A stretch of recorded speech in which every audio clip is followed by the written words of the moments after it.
Good morning, good afternoon, good evening. Welcome to BWTM Sports. First of all, my apologies. I overslept. Well, you can forgive me for that. That Dave Higgins interview was quite intense. And for those who haven't listened to the Dave Higgins interview, was the interview I did a few hours earlier with the promoter of Joseph Parker. So, and for those of you who uh, asked why the interview wasn't done via Skype, Dave Higgins rang my phone and I did the interview via telephone. So, calling from New Zealand, I I took the call and did the interview as it was. So there's your answer to your question. Now, on to Luis Ortiz versus Daniel Martez.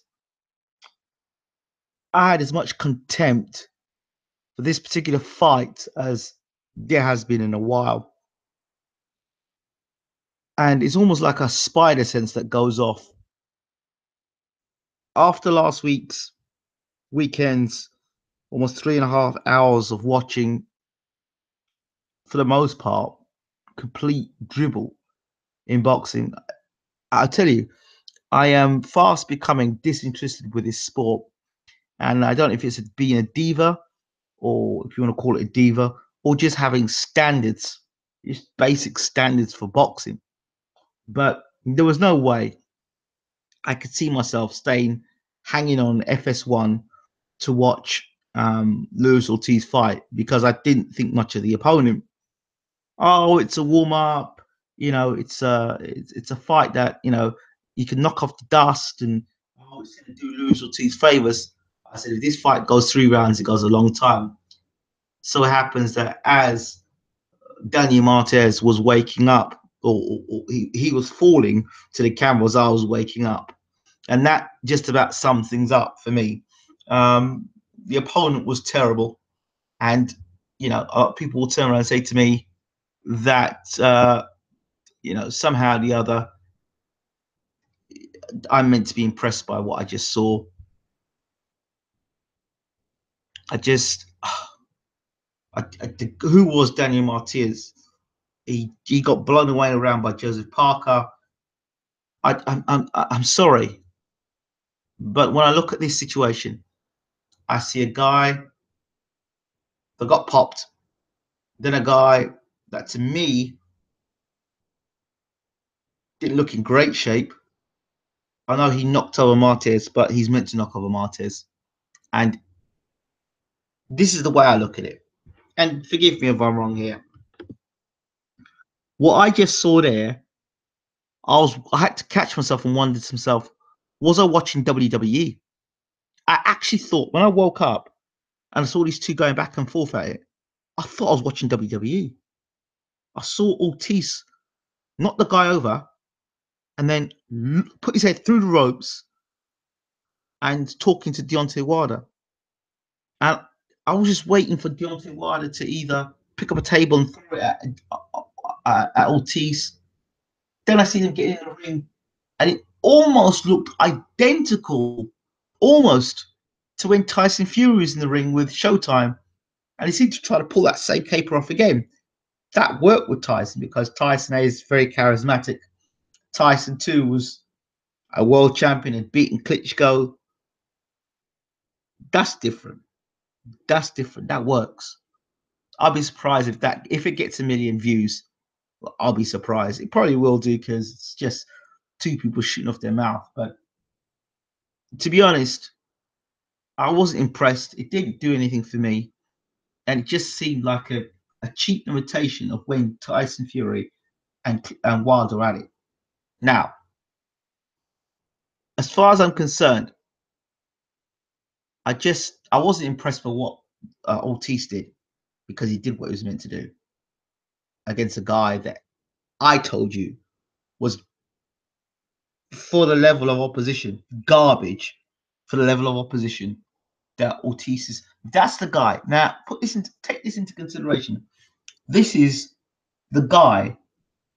Daniel Martez has become the final guy to challenge for the WBC heavyweight championship of the world. The final guy. the final guy. I mean, so we want about Dillian White's performance against Helenius, but at least he fought Robert Helenius, who was ranked in the top 20, or maybe in the top 30. Where the hell is Daniel Martez ranked? It looked scripted. It just looked absolutely cringeworthy. And you know, there are fans out there that's gonna like that crap. But we are now, I wouldn't say we are verging on WWE. It is WWE now. It's only a matter of time before somebody's on a Trinitron, you know, with a microphone saying, I want to fight you next, and coming running to the ring. We're not far from that. That's the only thing we haven't had yet. And tag teams and people being put through tables. But other than that, it's all very much WWE now. And again, they're having to do this because the level of the fights that they're trying to put on are garbage. So that fight, if I cannot see how Robert Martez prepares you for Deontay Wilder. I cannot understand how this is a fight that somehow knocks off ring rust. I don't get it. I don't think Luis Ortiz had to even train for Daniel Martez. I'm sorry, I don't get it. All you people out there that were telling me, "Oh, it's a good warm up," can you now honestly come back to me and tell me that that is the sort of warm up that you need, that your man needs to fight? That Daniel Martez is the sort of guy you fight in you know, your first 10 fights. Mikey says Daniel Rafael has come out on saying Ortiz knocked out a dual opponent and is the caliber opposition that mimics Wilder. Just unreal. I mean, Dan Rafael is an absolute joke. So I'm saying it now. You're an absolute joke, Dan Rafael. And people who've got any common sense will see you're a bit of a joke. You know, it's people like Dan Rafael that hurt the sport of boxing. And it's why people like Dan Rafael are going to turn a lot of people away from the sport of boxing and are going to look at other things as MMA, UFC. They're going to go that way. I'm telling you, because you've got journalists like this. Well, if you want to call him a journalist, absolute joke. He's just a guy in a position of power. That's what I say. And you know, I have my own my other theories about what Dan Rafael really does. You know, I can't tell the difference between Dan Rafael and a fanboy, to be honest. Have you ever seen Dan Rafael break a fight down? Have you ever seen Dan Rafael break a fight down?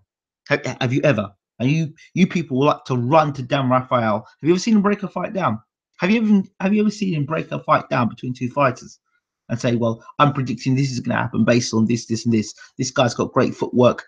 This guy's, you know, he fights good with his back against, so it's a great counter puncher. Do you ever see Dan Rafael talking about that? But somehow you talk around and call this guy a journalist. Please get out of here. I don't care what Dan Rafael's got to say. I don't give a damn. Please don't use Dan Rafael's name on this channel. It's an absolute disgrace. I don't want to talk about Dan Rafael. And the guy is arrogant as hell. So I'll say it is, I've met him, he's an arrogant so-and-so, and he's got nothing to be arrogant about. I mean, if he was good at what he did, then fine, but I'm sorry. He's not even the best at what he does. He's not even good at what he does. So I'm saying it as it is. So there you go. And if Dan Rafael every time wants to sit down and talk about the sport of boxing with me, I'm more than happy to take Dan Rafael on and out about it. So there you go. Dan Rafael, I'm sorry, it has to be said and it has to be done. It's terrible, terrible. How you can turn around and say Margarita or 6-1 up in a fight, I don't know. That was it for me. So when we talk about this fight, what does it mean? I spoke to Parker's promoter earlier.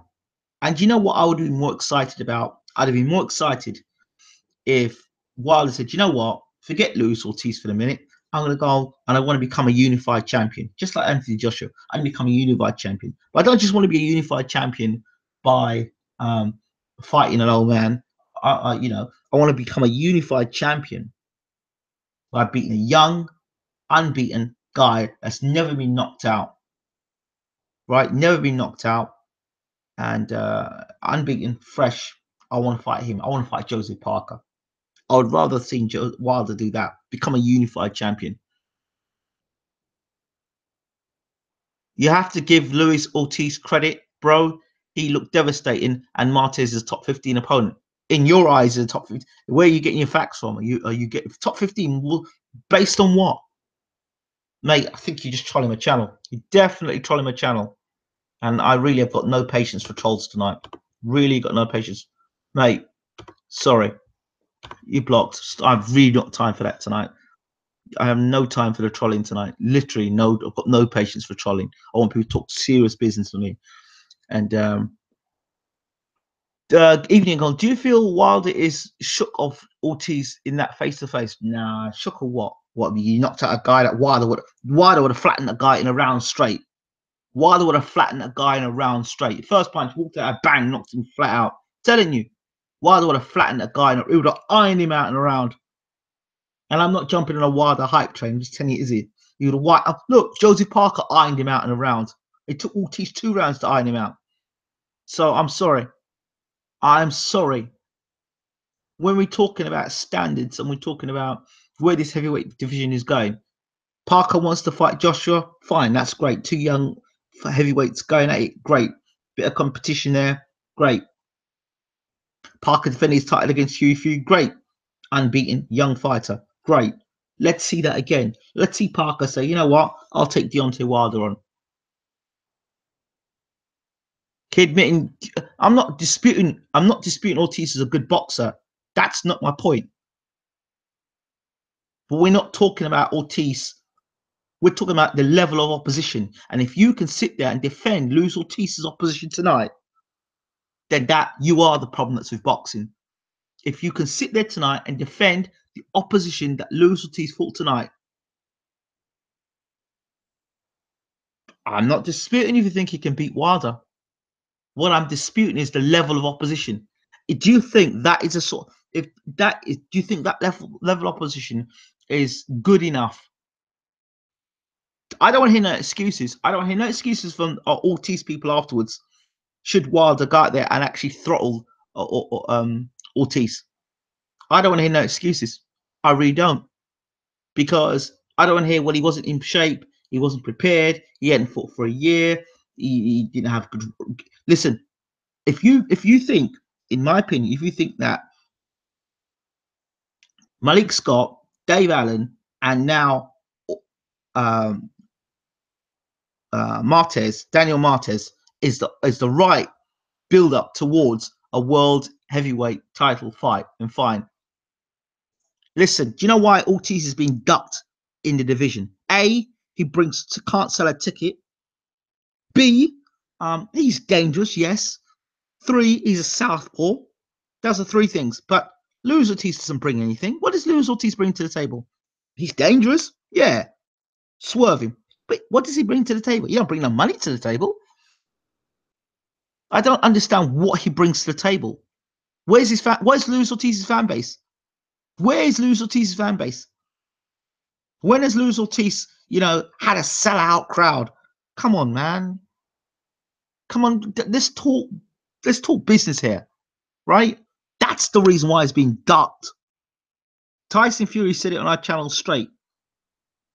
Luz Ortiz is not supported. He doesn't sell big. He's not a big ticket seller. So you don't bring, and why would you want to fight a guy like that? He is dangerous. He's a big puncher. He's dangerous, but brings nothing to the table. What does he bring to the table? So I don't understand it.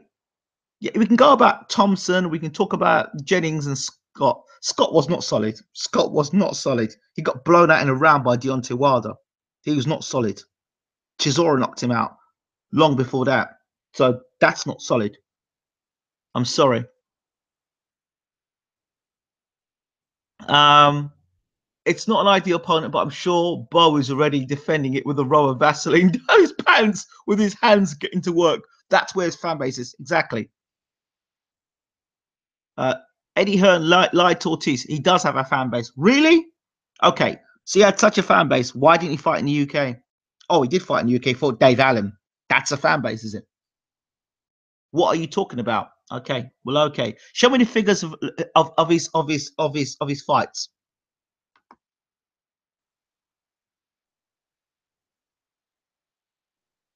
Just watch the fight. I see what you're saying. Look like some WWF Raw shit for real. What Scott is a top heavyweight? Yes or not? I mean, based on what he got knocked out in a round by Wilder, he got taken out by Derek Chisora. I mean, what are you basing Malik Scott's resume on now? Now, and listen, I'm not disputing that Ortiz is a good fighter. Let's set something aside here. I'm not saying Luis Ortiz is not a good fighter.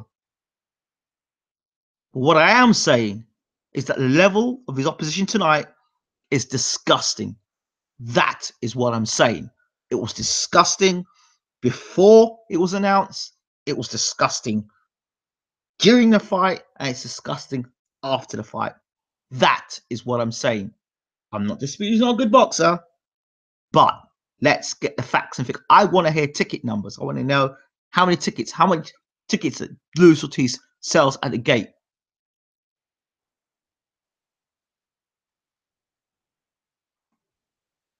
You know, and Wilder, I will say it before, and I will say it again, and I will keep on saying this point. Luis Ortiz has not, repeat, not fought a puncher in the heavyweight division yet. And if you can argue with me with that, then let's talk. UK is the best country to promote boxing. You guys supporting the game better than in the US. Wilder just beat a dead man out of shape. Yep, not disputing that. He beat Stavern. I'm not disputing that. I'm not disputing that. But Stavern is far better than Danny Martez. I don't see anywhere on the resume that says that he was a world champion. So that's not comparable. I'm sorry. It's not comparable. The Wild is looking for most credible opponents. If the champion don't fight him, Ortiz is the most credible. Okay, I'm not disputing that. Is it really? Is he the most credible? Well, what about Big Baby Miller? Where are these people that were jumping about Big Baby Miller? Why doesn't Wilder fight Big Baby Miller? But for me, sorry, at this point in time, Wilder should be going for a unification bout and not fooling with Ortiz. He should be fighting for a unification bout. You want to find out who the undisputed heavyweight champion of the world. Bo, you need to get yourself in this room. I'm sorry. It has to. You need to come in the room. I'm sorry. It's not on. It's not on. I don't want to hear now. Oh, Luis Ortiz is a good fighter. I don't want to hear that. That's not my debate tonight. Let me get you in this room, man, because it's not on.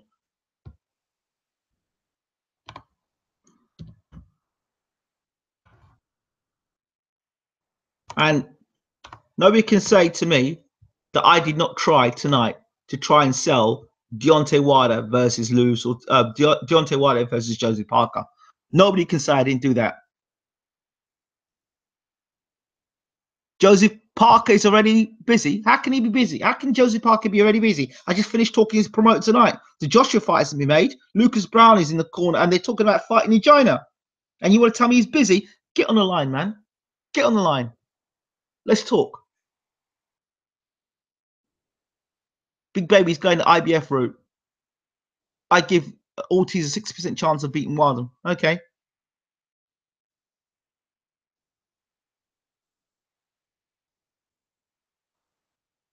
I've just sent you the link, my friend. I've sent you the link in on your Skype. So jump in the room. Let's have a talk. I feel Parker and Ortiz should have been made. They both need a real test before fighting Wilder or Josh, in my opinion. That's a very valid point there, Khalil. I like that. I do like that. I would like to see, as I said before, Ortiz has never fought a puncher, and I'll keep on saying that. And everyone talks about, well, Wilder got knocked out in the amateurs and Joshua got knocked out in the amateurs. Isn't it correct that Ortiz got knocked out in the amateurs as well? And it was before he moved to heavyweight? Something like that. I heard some story. But anyway, I'm going to research that further to be definitely sure on that. But I've heard that story a few times. If AJ was getting stick for Takam, then Ortiz should be getting shredded for this opponent. I said it. I can't see it, Mikey. Ortiz has great pedigree, but his age is so slow and plodding. He's also not a very big heavyweight compared to the modern players. I said it. I can't see it, Mikey. Ortiz has great. Where's Bo? Truth and facts about some boxing. Let's talk, Bo. Not until you say my name right. Truth and facts about some boxing. I can't even hit. I can't hit. Are you there, Bo? You haven't said my name right yet. What's your name? What's the title say? I can't see what the title says because I can't see you. Okay, what's the name of the show? Oh, Truth and Facts about some boxing. Okay, no. Truth and Facts about boxing. Bo Bland, how are you doing? What's going on, man? Listen, man, I'm irate. I'm irate, and it's not a dig at you personally, but the fact of the matter is that was a garbage opponent. We knew it was a garbage opponent beforehand. It is a garbage opponent, and you know, then I'm seeing this WWE shit happening afterwards between Wilder and Ortiz. Listen, this is not a dig at Wilder, and this isn't a dig at Ortiz. I just don't like how it's been put to the fans. I don't like it. And I spoke to, I got off the phone a few hours earlier talking to, I don't know if you heard the interview with Dave Higgins, the promoter of Joseph Parker. And I sold the Wilder fight. I tried to sell the Wilder fight to him. He turns and says, Wilder doesn't want the fight. I would rather watch two young heavyweights go at it to find out somewhere closer to find out who the heavyweight champion of the world really is. Right? I'd rather see that fight. A unification bout. People say unification bouts, you know, supersede everything else.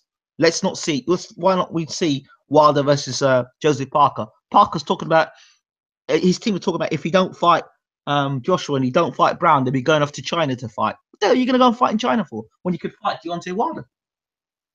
Here's the problem with that. Okay. Number one, okay. Deontay Wilder does wants to fight Joseph Parker. We all know that Joseph Parker was actually at a Wilder fight, and I remember this a while back. So he does want to fight Joseph Parker. The problem with that is the type of money that they want for a fight. They're not going to get the kind of money that they want for a Wilder Parker fight as if they would get with Parker versus Anthony Joshua. And if you recall, when I think it's when Huggy Fury had pulled out of a fight, right? They had a replacement fight. Wait. Stop. There's no Huggy Fury. Huey Fury. Keep going. Continue. Yeah, I know Huggy Fury. Huey Fury. Yeah, what I called him, Huggy. Okay, go ahead. Okay, when Huggy Fury pulled out the fight, they fought a replacement dude, right? Now, after that, he could have fought Deontay Wilder after that, but they waited for Fury to get healthy to fight him again. So if they wanted that fight, you know, I didn't see the interview. Did you ask him, well, how come you guys haven't reached out to, have you guys reached out to Deontay Wilder? Did you just make them off? I mean, did you talk to these people? Yeah, what did y'all do for that? Listen, I engaged him in a way I don't think he's been engaged before. I think he probably got shocked when he came on the channel. I asked him a question, well, okay, you know, why are you not fighting Deontay Wilder? If you can't fight Joshua and the terms are not right, why not fight Deontay Wilder instead? He's the WBC champion. You both can make a bit good money on it. Oh, well, you know, Deontay Wilder's not got the kind of fan base. He's not got the kind of thing. I see you then you're chasing money then. You're not chasing money. Joseph Parker. Neither did Joseph Parker. Joseph Parker don't have the fan base. Who actually talks about Joseph Parker except for the fact that he's holding the title? But nobody really, like, when you talk heavyweight class, you only hear Wilder and Anthony Joshua. Nobody really talks Joseph Parker. So he has even less of a fan base. So I think the pair of them should fight. The pair of them should duke it out, and whoever wins that fight gets a better fan base, and he's a unified champion, and a unified champion with a bit more clout. The only reason I say that is because Joshua's unification bout was it a unification bout? Because was it Klitschko? Klitschko wasn't a champion. He couldn't have been a champion. He got beat by Fury, and then he hadn't fought for 2 years, and then suddenly it's a unification bout. I don't get it. I listen. I agree with you that he should be looking to fight a unification matchup. But the thing of it is if you fight Deontay Wilder unification matchup, the most you'll probably get is probably $1 million. If you fight Anthony Joshua, you know you can get anywhere between, you know, 5 to maybe 6, or anywhere between 5 to 8 million if he fights Joshua, and he knows that. So yeah, you're right. Yeah, they're chasing the money, because other than that, if they was 100% sure that they could beat Wilder, they take that $1 million and fight it, because they know we can beat Wilder and be worth more to Joshua.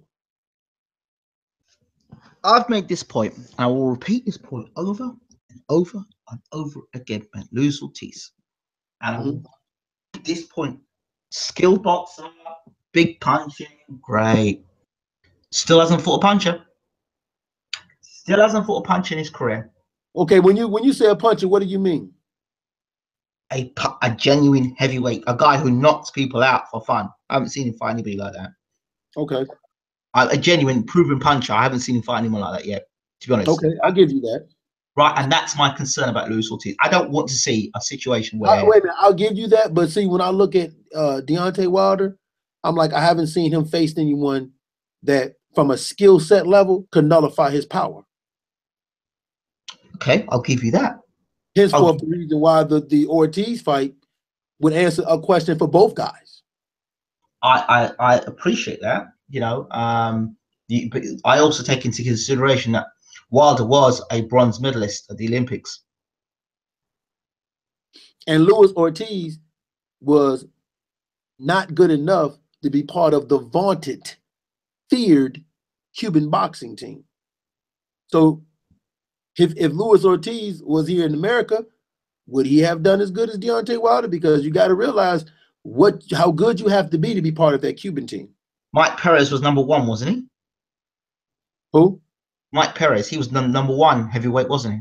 Mike Perez. Yeah.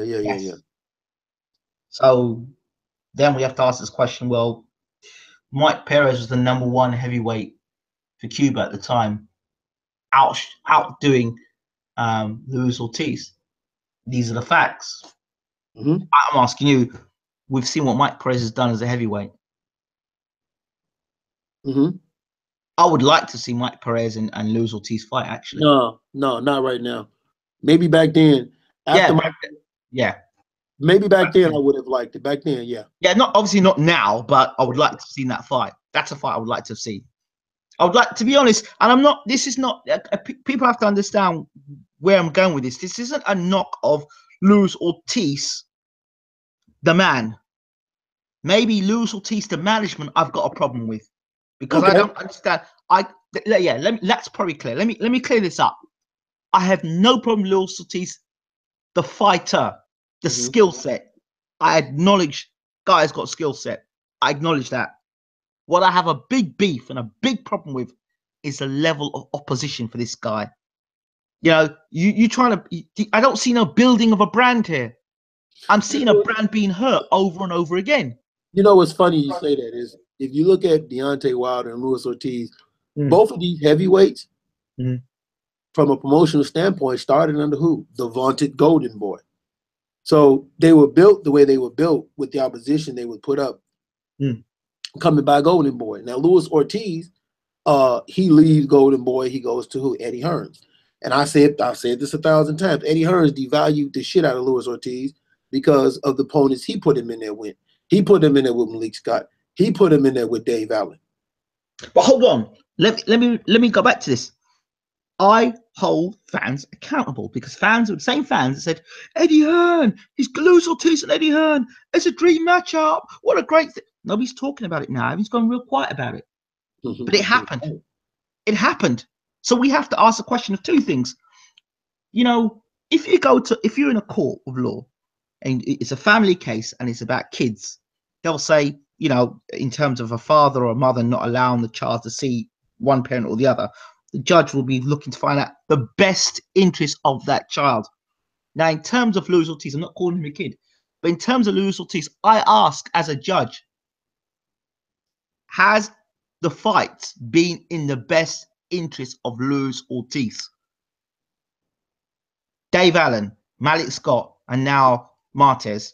That to me, that just seems like what you're doing is not allowing this guy to fight by the whole drug situation. So that slows him up there, and then you give him opposition that he can't exactly sharpen his tools with. So by the time he does get a world title fight, those tools may look sharp against guys that are not particularly great. then when he really needs to be sharpened up to fight for the heavyweight championship of the world, he's not there for it. That doesn't test his stamina. That doesn't show me he's gone 12 hard rounds or 10 hard rounds. And Luis Ortiz has had stamina problems in the past. Go look at the fight of Bryant Jennings. Yes, he took care of Bryant Jennings in the end. But I want to know that the guy who's going to be fighting is going to be in the best possible shape. He's going to be, sharp and ready to go. And I just see the tactics. And he does not look like a guy who's prepared, who's ready to fight for the heavyweight championship of the world. He may look, oh, he's just knocked out Martez. So what? Parker did him in a round. Oh, he knocked out Malik Scott. Yeah. Oh, he went 12 rounds with Malik Scott. Hold on a second. Didn't Wilder start him in a round? Oh, he fought Dave Allen, but hold on, didn't White beat him? So I'm just not. Oh yeah, Bryant Jennings. Oh, did Klitschko just beat him? Oh, Tony Thompson. Well, did you see what I'm saying now? I'm just not. I understand what you're saying, but this is what you. But I understand what you're saying. But check this out. See, the problem with that is I can look over after what you're saying, and I can look over at who. Who would I rather see? Would I rather see Deontay Wilder fight Luis Ortiz and answer a question for me about him fighting a skillful fighter? Or would I rather see him fight Dillian White, who I can look at Dillian White and say, who the hell did Dillian White beat for you to tell me he's #1 rated by the WBC? No, I'd like to. Robert Alanian that ain't done nothing in 2 years? No. I'd like to see him. I would like to see him say, screw you, WBC. I'm not fighting White because I just honored my mandatory fighting Stavern that nobody wanted to see. Right. So let me go on that fight and become unified champion. Do you know what? I'm a boss. I'm going to go and fight Parker. I'm going to make it a situation where I want to fight Parker. Money is not going to be such an issue. And I'm going to kick his ass. I'm taking his title, take the title, grab the WBO belt. So Joshua, I'm coming for you now.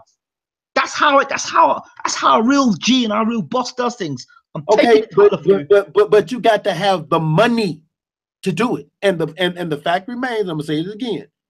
Higgins and them know they're not going to get the kind of money that they want fighting Wilder that they would fighting AJ. That's a fact. That's just a fact. Like if they was to offer him $4 million and say, okay, we want $4 million. Let's say that Wilder and them say, you know what, skip it. We're even willing to take a loss and offer him $4 million. I guarantee you Higgins and them would be like, no, because we know we can get almost $8 million fighting AJ. So it's hard for him to be what you're saying for him to be when the other team is asking for the money that they know, hey man, you ain't got in the bank like that. Well, you know what? What needs to happen is you need to put pressure on these guys. You need to put real pressure on these guys. I remember, who was it who was trying to put pressure to make a fight happen? Was it Steve Collins with Roy Jones who's going to go and put pressure? You need to put pressure. There needs to be more pressure. There needs to be more transparency. Because I did push it with Higgins. I really did push it with Higgins. And you see, one of the other problems we've got today, not just in the sport of boxing, is we've got a lot of guys who are not prepared to ask hard questions. Now, I really did push Higgins tonight, and I'd love to be able to get Deontay and ask him some very hard questions as well. Is this down to money or legacy? Are you prepared to cut your lot, make a loss in this fight to get the belt and fight for legacy, or is it really about money for you? I think he wants to go to legacy, but what you have to understand about these are just fighters, man. At the end of the day, it's those business dudes who are the promoters or the advisor, whoever it is, that sits down at that table and they do they do the big power man shuffle, and they come out with whatever they come out with. And I know for history that promoters are the promoters are the one that make sure that their families are well looked after. Right, and whoever the champions always get a cut which is less than the promoter. The promoter gets more, TV rights, the rights to fighters' videos. Well after that fighter's retired, they're still making money on that intellectual property. Okay, so a fighter is not getting paid what it's worth because we're talking about the fight, but I also want to talk about the fact that fighters' intellectual property is still being stolen with them. So when they've long retired. And, like the situation with Riddick Bowe now, like he's retired now and he's asking for fans to help him pay for his home. I'm sure somebody's got videos of Bowe and still making money over Riddick Bowe's money over those videos, right? And that's money still being made over and over and over again. So to me, A lot of these fighters are making loss anyway. For me, unify the championship. Become the heavyweight champion of the world. Become the unified champion of the world. Become the undisputed heavyweight champion of the world. Let me tell you something. If there was one of these Super 8 tournaments now, if there was a Super 8 tournament now in the heavyweight division, people would have to fight one another. If it was a super heavyweight tournament right now, I guarantee you there'd be some guys that wouldn't be in it. You want to know why? Because I'm gonna tell you. Here's why. Because these guys would rather play games, okay? Hold on to the titles as long as they can, build their fighter up, keep that money in house, than to enter a tournament where the next fight your guy can no longer be the man and you can no longer make that kind of money. When the Super 8 tournament was made, the thing that made the Super 6 tournament so successful, and the reason why even the cruiserweight one is so successful, is because you don't have not one cruiserweight that's in a position to where his promoter can make him a ton of money without being in that tournament. See, that tournament is about establishing you being the man so you can make money later on. Mm-hmm. Same thing with the Super 6. Like a lot of guys, you know, they were champions and they was named, but to really solidify themselves, it came down to them winning that tournament. Andre Ward won the tournament, and we still talk about that. Whoever wins this cruiserweight tournament, we'll still talk about that. Look at the fact that even with the 168 tournament, there's some missing names in that one, and that's the reason why even if you was to do it in the heavyweight division, a guy like Anthony, I guarantee you, Eddie Hearns would not put Anthony Joshua or nothing like that, because he'll feel like, hey, no, these guys got to see Anthony Joshua. He ain't got to see them. He don't need to enter a tournament and give out a free payday and see them. But you know what? Do you know what? If somebody entered that tournament, if Ortiz, Wilder, Parker, Char, or Lucas Brown, and I don't know, throw another Dillian White in, for example, and Big Baby Miller, you stuck those guys in there for the tournament, and you left Joshua to one side. Who would Joshua be like? Oh, you could add Povetkin as well and Pulev. All right, if you took those guys in there, if you put those guys in there, Joshua would be isolated, because who would he fight? I'm sure they find somebody for him to fight. No, but nobody's going to look at that. Nobody's going to look at that. And I'm sure the fans would still pay to watch him fight. The major players in their heavyweight division, Joshua is a fighter. I agree. That's top of the tree at the moment because of his pulling power. Whether he actually is the best heavyweight in the world is still debatable. That's true. Now, by having a tournament like this, you can strategically, the promoters could freeze out Hearn by having a tournament like this and say, you know what, screw you, keep your little belts in the corner. We're going to bring Tyson Fury into this tournament. We're going to have the other fighters in the tournament, Povetkin. We want to find out who the best heavyweight in the world is. So, okay, the winner of that tournament will say, okay, we think we're the best heavyweight in the world because we've actually fought some of the best guys in the world. Who have you fought? Who have you been fighting? Because if you've got the best guys in that tournament, that freezes Joshua out. But see, here's the problem. Now, it doesn't necessarily freeze him out, because here's the one thing that you're missing, Ingram. Mm-hmm. Hold on one second. I'm going to pull this up. Here's the one thing that you're missing. Okay, please.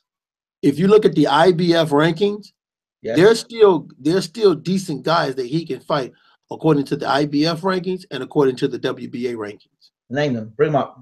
So I haven't got. You got Ustinov. Who? You got Ustinov. Wait, forget Ustinov. He just got beat by Shah the other day. Forget Ustinov. Next. Okay. You got Povetkin. Let's say Povetkin. Povetkin's part of the tournament, so he's in. Okay. What about Christian Hammer? Who? Christian Hammer. Povetkin's fighting Hammer, so that's. And Tyson, no. But I mean, if we make this tournament, he's not fighting him.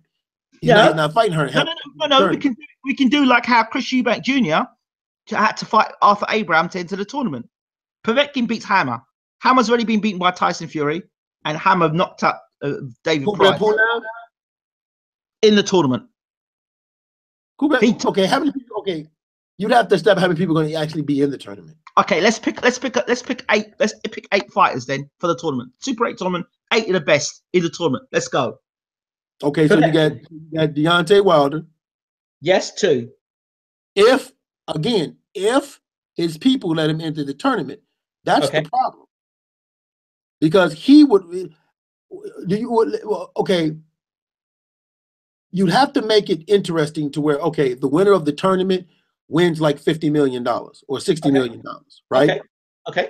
That would intrigue him to go, because outside of that, why would he enter that tournament when he know he can get $10 or $15 million fighting Anthony Joshua? I tell you how you do it, because you become a global superstar. You become a global superstar. Doing it on your own at the moment ain't working. You win this tournament, you solidify yourself as the baddest man. You solidify yourself as the baddest man. Not necessarily. I'm not necessarily. I'm telling you that. Not well, hold on. People think Joshua is the bad man. Like when Andre, you know what? When Andre Ward entered the Super 6 tournament, there were people that were still telling Ward, "You have not beat Lucian Bute," because he was not part of the tournament. Well, you saw what Froch went and did to him in the end, didn't you? Yes, I did. In the end. And hold on, before that, wasn't he out on the deck for over 12 seconds in the 12th round? And I can't remember who the guy was he fought. Bute in the 12th round. I don't remember. Knocked him down, and I think the bell went. I mean, he went over 10 seconds. Controversy over that fight. So Bute's credibility was built on a few things, but people turn a blind eye to Bute, if I remember rightly. Well, Bute purposely didn't listen. Bute purposely not enter the tournament because he was trying to cherry pick. He was trying to let everybody beat each other up and bruise each other, and then he was going to come in for the easy pickings. But it backfired on him. Yeah. Yep. So providing. See, the thing about the tournament is you have to make it juicy enough to where you can get the guys who you're talking about to be like, you know what, I'm gonna enter that tournament, because Wilder and Parker, you got to make it worth their while to enter that tournament. Which you know what, I'll be honest with you, I don't even think Parker promoter would let him into the tournament if we throw like Luis Ortiz and the Povetkin's and the Gerald Millers and the Deontay. Well, I don't think he'd throw him in there, because why would I chance my fighter losing to any of these guys when I can get him $8 million to fight Joshua? That's the biggest problem you're gonna have. If you do the Super 8 tournament, was it the Super 6? Did they got to fight more than once, didn't they? Or did they fight only once? The way that they did that tournament, yeah, it wasn't that you get to fight. I don't know how they did that tournament, but like you could lose early, but you still probably would have had a chance to still be, because I think Froch actually lost. I think he took a loss in that fight, didn't he? But then he still wound up making it to the finals. I'm not. Did he? I can't remember. Yeah, he fought Kessler, didn't he? He beat Kessler. No, that's in the rematch. He beat Kessler. In the rematch, he beat Kessler. He lost to Kessler when he went over to that. He had that. There was that Ash thing. And he lost the thing. Okay. Yeah, he got beat by Kessler, didn't he? He did get beat by Kessler. Right, but I don't know if I want to see one and done. Kind of like how they doing this cruiserweight. You lose, you out. Because I don't want to see a long drawn, because that tournament took like 2 years, I think, if I'm not mistaken. That Super 6 tournament was like 2 years. That was a long tournament. Hey, that Super 6 took 2 years, but we've got a eventual winner. This crap with Joshua, Wilder, Parker, this could be going on for the next 3 to 4 years. We don't know. The ducking, the diving. Joshua saying he won't fight Wilder to 2019, if that. So now listen, I'm hearing stories that Dillian White is viable. If Parker doesn't sign, Dillian White versus Joshua part 2. Do you want to see that? Really? No, I don't want to see Dillian White. But I mean, but hold on, wait a minute though. Here's the thing. I guarantee you, he fights Dillian White, he'll still sell out and make a lot of money. Still sell out like a lot of money, because, like somebody said earlier, over in the UK, Joshua is such a big star, he could fight the cab driver and sell out the stadium. Yeah, well, it becomes a point where people say, yeah, you're taking a mickey now, mate. You can only do that for so long. Well, Mike, I've just sent you a link for the room, my friend. Just sent you a link. Because think about this for 1 second, too. Because I say this all the time. The only thing that separates Deontay Wilder and Anthony Joshua is Vladimir Klitschko. And again, it's a Vladimir Klitschko that already was beaten by Tyson Fury.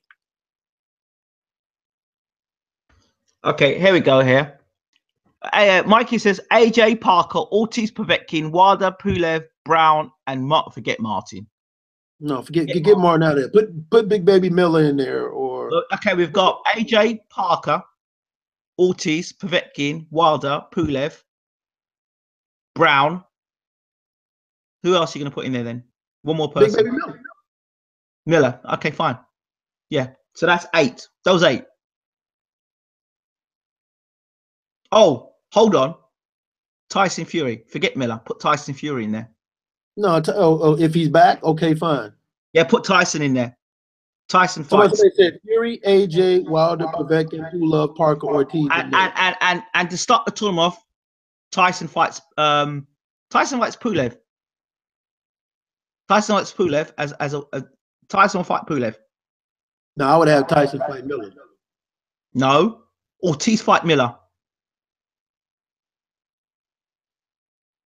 Okay, so you'd have Tyson fight Pulev, Ortiz fight Miller. Yep. Wilder fight Povetkin, maybe. Possibly, yeah. That sounds good. And then you would have AJ and Parker. Yeah, there you go. How does that sound? I would rather see Wilder and Parker and AJ versus Povetkin. Only because it would give Wilder a chance to pick up a title. Okay. Now you have 2 unified champions. Looking at Yep. Somebody's talking. Mikey's talking about the possibility of having Charles Martin in the tournament. No, absolutely not. I didn't think so. No, I didn't think so. Hell, motherfucker. Hell no, kick him out the room. Don't ask that shit again.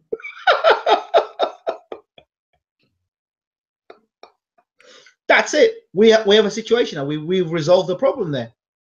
Yeah, but the problem is you got 3 guys.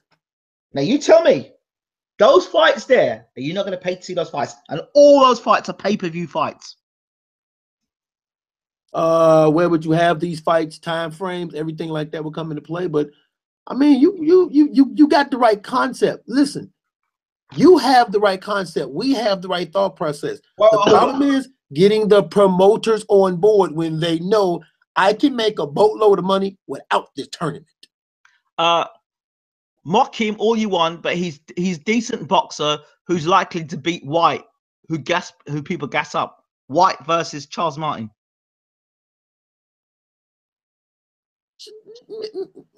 Introduce Mike, man. Is Mike in the room? Yeah, introduce Mike, man. Yeah, I'm here. Can y'all hear me? Hey, champ. Good seeing you. Let's turn the volume up for you. Hold on. You're in the room, champ. How we do? I'm doing good. I'm doing good. Did I hear you just say White versus Charles Martin? I didn't say that. That wasn't me. That was somebody else in the room who I just mentioned it, but I don't agree with it. Whoever, stop. Stop. Don't do drugs. That's why when he read it to me, I said, you know what, man, just introduce Mike. Like I said, I don't know the ethnicity, color of the person. Based on that, I'm just gonna say stop. I would say something else, but like I said, I really don't know who this person is. I agree. But what are your thoughts about having a Super 8 tournament to clean up the garbage that's going on at the moment? Sounds great, but it's not going to happen. It sounds great. Great in theory. Great idea, but it's not going to happen. Think about it. Think about it. They all be pay-per-view fights. One, so there's revenue going to be drawn there. All the fights will be pay-per-view. Okay. The second thing is that at the end of it, we will get a unified champion. If Joshua's not part of the if Joshua's part of the tournament, we eventually get our undisputed champion. It wouldn't make no sense if Joshua is not part of the tournament. As long as Eddie Hearn is involved and has control and know how much power he has with Joshua vis-a-vis the heavyweight division, it's not going to happen. We freeze him out. You freeze Hearn out by the other guys getting together and fighting. No, but you can't. See, what you're not understanding is, and I don't believe I'm actually telling a guy from the UK this. The power of Anthony Joshua in the UK, man, can actually supersede what we're talking about with this tournament. He cannot enter the tournament, and people will say, Why she into that tournament? He can make tons of money without it because people feel like that about him right now. People feel like this guy is the man, and remember, is a 41-year-old who was already beaten coming off of a 2-year layoff. Remember, this guy is the king of the casual market, so you have to understand he's for the casual market. As long as we understand the markets, that's for the casual market. This is for the boxing connoisseurs. Let's not confuse the two. But the casual market is the. I'm sorry. Go ahead, Mike. But the casual market in this instance supersedes that. You talking about a tournament for hardcore heads and everywhere in between. You propose a tournament like that without Joshua, it's not going to matter. Yeah, but hold on. If a tournament like that is mentioned, there would be pressure put on Joshua to enter that tournament because people say, "Hey, Joshua's not in this tournament. Joshua's not in this tournament. How can you not be able to talk this prestigious tournament?" No, it would not, because Lucian Bute wasn't in the Super 6, and they didn't say anything. Here's the thing you have to understand. The casual fan, see, guys like us, we're old money, meaning they know that regardless of what fight they put together, we're going to watch them because we're old money. They want their new money, which is the casuals. And the casuals have already let it be known they will back Anthony Joshua regardless. You should hear the arguments about how qualified Takam was. Put it this way. If you were to propose a welterweight tournament in 2010 that would have included all the other prominent welterweights, include Manny, but Floyd wasn't in it, how much would that tournament matter? That's very true. Very true. Very true. It's the same thing. The exact same thing. Joshua's the money man. Joshua has the power right now. You could propose the tournament all you want. You could put pressure on him, but if he's not in it, how much is it really going to matter? Okay, how about the fact that we've got a situation here. We've got, and this is a little different. We've got Keith Thurman, who's the unified champion. We've got Errol Spence, who's the IBF champion, who's been knocking at the door of Keith Thurman. It doesn't look like Keith Thurman wants to answer that door. It looks like he's got it padlocked up with super security. And then you've got the WBO champion, which is Jeff Horn. If you're going to run a welterweight tournament, how would that work? You could say, well, Keith Thurman's the unified champion, and you know, the other guys could fight, but Keith Thurman's unified champion. Keith doesn't want any part of it. Different power dynamic, Ingram. Okay. Different power dynamic completely. Okay. In that instance, Thurman has the belt, but he's not the man. He's not the money man. He's not. In this case, with the heavyweights, the power dynamic is all in Anthony Joshua's way. In a proposed welterweight tournament, it would not. So if you was to throw that up there and then say Thurman doesn't enter, that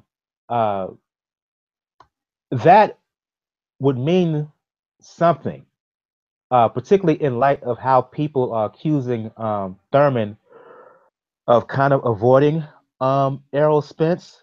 But at the same time, the power dynamics here between a proposed welterweight tournament and what we're talking about now in the heavyweight division is just so vastly different that the comparison would be a little bit unfair.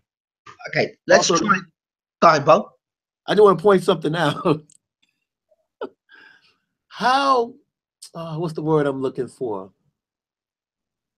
How, am I the only one that noticed that when it came to Terrence Crawford, Keith Thurman was like, he kind of had he had some words for Crawford, but when it came to Errol Spence, he's kind of like careful with his tongue a little bit. I noticed that because when it came to Crawford, he said, "Hey, he better be careful because up here ain't what it was. They 140." But when it come to Errol Spence, it's like I don't want to talk about him. I don't talk about people behind his back. As I keep telling y'all, and I've been saying this for over a year, 2 years now. When it comes to Keith Thurman, Errol Spence, that's the boogeyman for that dude. That's the boogeyman. He doesn't want any of them, and I will continue to say that for as long as they don't fight, and until I see them in the ring and the bell's about to be rung. I will continue to say that Keith Thurman, he really doesn't want any of Spence. No doubt And then about when it. you look at, then when you turn around, you look at Crawford, right? What did Crawford say when they asked him about Earl Spence?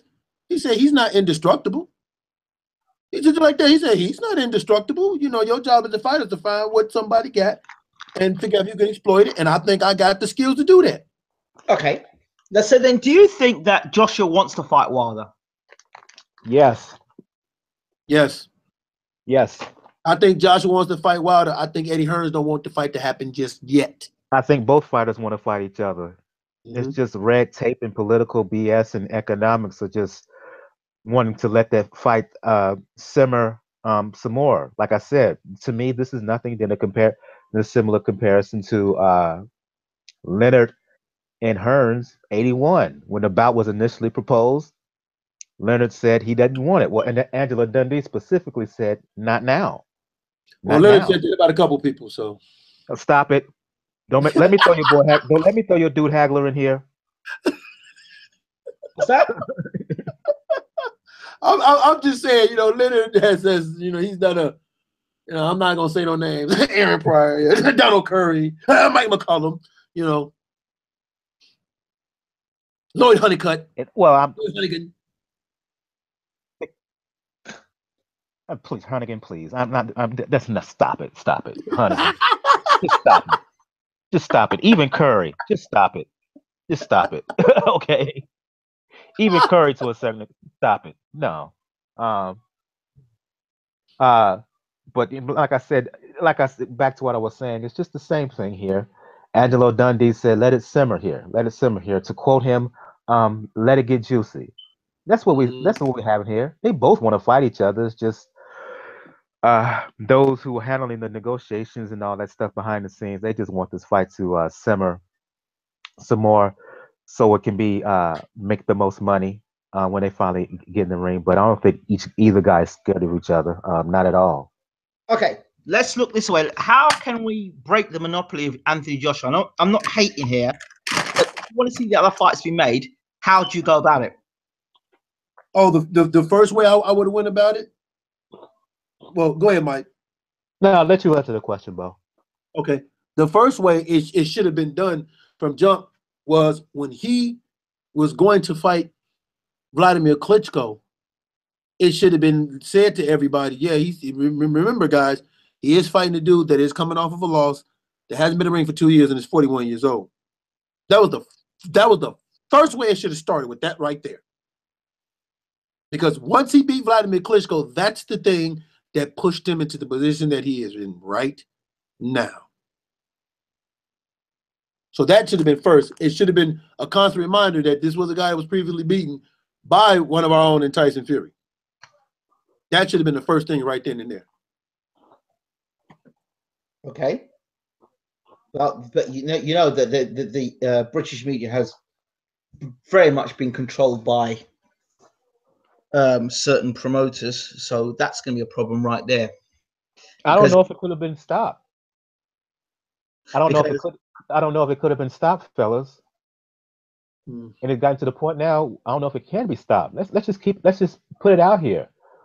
Ever since he won that Olympic gold in 27, it's been an orchestrated plan to put him in the position that he's in now. Not saying he's not worked hard, because he's has, and he has earned what he has gotten. But this is part of all the master plan with Joshua, to put him in a position where he's not just a superstar vis-a-vis the Sweet Science, where he's a transcendent figure going outside of boxing. And when you look at not just the fact that he beat Klitschko, but the dramatic way he beat him, that just set things over the moon. And to the point now where it's bigger than the sport right now with him. It really is. So you asking Ingram, can it be stopped? My point is, um, this was set and planned from jump. That's true. It's from moment one. From moment one, he decided. From moment one, after he won that gold medal, the seeds were planted off top. It is what it is. Mike, you make a good point because wasn't that Dylan White fight a pay-per-view? That was a pay-per-view fight. That was a non-title fight. Right. It was for the British title, I believe. Yeah, but it was a pay-per-view that did like 400,000 in sales. That's not bad for a non-title fight. For and you're right, Mike. Yeah, you're right. I mean, much in the same way with De La Hoya in the 90s. Mm-hmm. It's the same thing with Joshua now in 2017. Okay, that you Sugar Ray Leonard of the 70s. Yeah. You're right, Mike. I didn't think about it. You are right. Now let's reopen up this, and I'm opening it up for a specific reason. The Eddie Chambers, Anthony Joshua situation. I want to reopen up for a number of reasons. Number one is I'm not sure if you're aware that there is a event that happens at the end of the year called Sports Personality of the Year, which is where a particular broadcaster gets people to sit in a room and talk about who they think is the best personality of the year. Now, Tyson Fury, the year that he beat Klitschko, would have been a favorite for Sports Personality of the Year, but he made a few comments, and he was no longer in the reckoning to be in Sports Personality of the Year. Anthony Joshua is in a similar situation, making some comments recently, and it looks like he could be front runner to become Sports Personality of the Year. And it looks like they've hushed up the whole Eddie Chambers situation, and it looks like he seems to be front runner to become Sports Personality of the Year. What are your thoughts on this, gentlemen, and why the British media have kept it completely hush about the Eddie Chambers Joshua situation?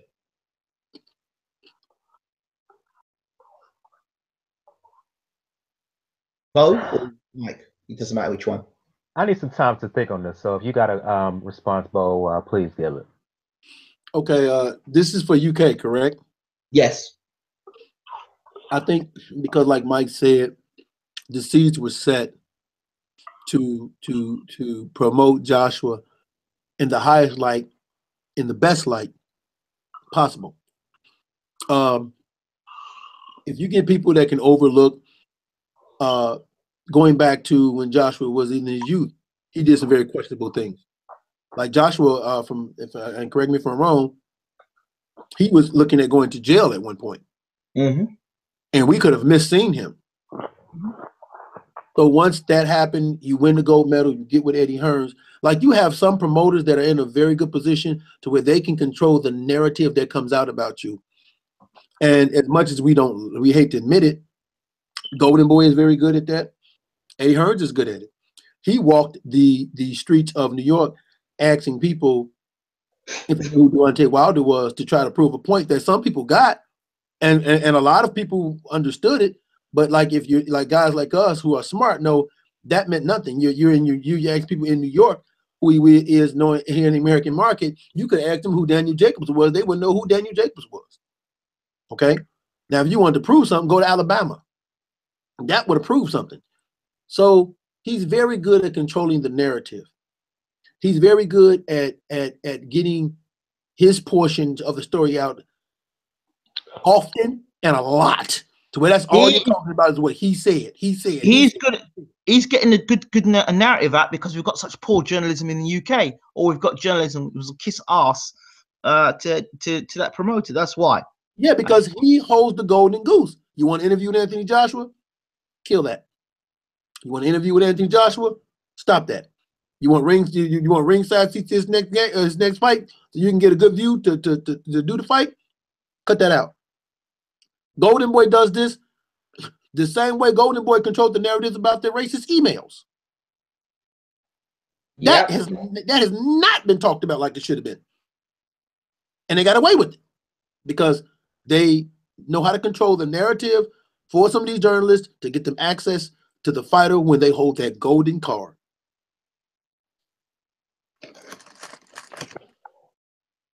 Okay, give me some. Repeat some of the things that Fury said that caused an uproar, and repeat what Joshua supposedly tweeted or commented that got him uh, in a bit of a dust up. I want that just for context here specifically, Ingram. What did you choose? I mean, he mentioned something about made some homophobic comments from what I remember. I'm sure people in this comment section will be able to support me. So he made some homophobic comments. Talked about pedophiles and how we talked about pedophiles also, I believe, and how he made some biblical statements as well. So he quoted a lot of stuff from the Bible as well, which people weren't too keen on. I think he may have made some sexist comments as well. And Joshua said something about he was the superior black. He was the superior black race, and that basically that Chambers was a bit of a sellout. But that was a private message to Chambers. So what Tyson said was pretty open. That's the only difference. People say, well, if Tyson Fury said it, people forget what Tyson Fury said was caught on camera of his face on video saying what he said. What Eddie Chambers said, what Joshua said to Chambers was a private message that was made public by Eddie Chambers. Okay, Tyson basically used the Bible to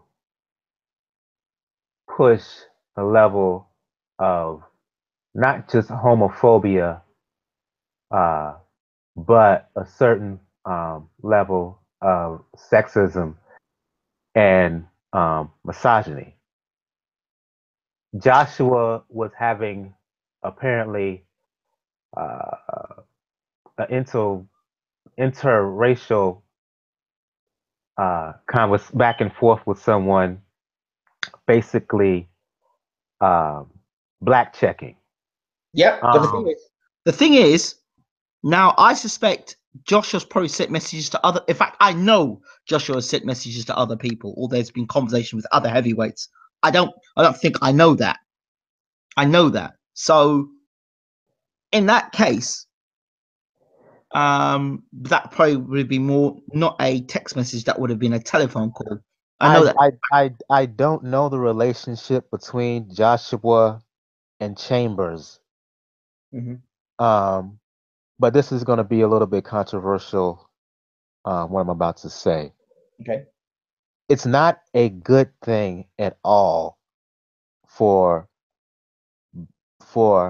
black people to essentially black check other black people. Mm-hmm. But I understand why it's done. Okay. Sure. What Fury did, that is a whole different thing. He went, in my opinion, he went more out of bounds in what he did than the back and forth between Joshua and Chambers. That's just my opinion. Both are wrong, no doubt about it. But Fury, it wasn't just that. It was it was just a whole lot of other things that Fury was saying.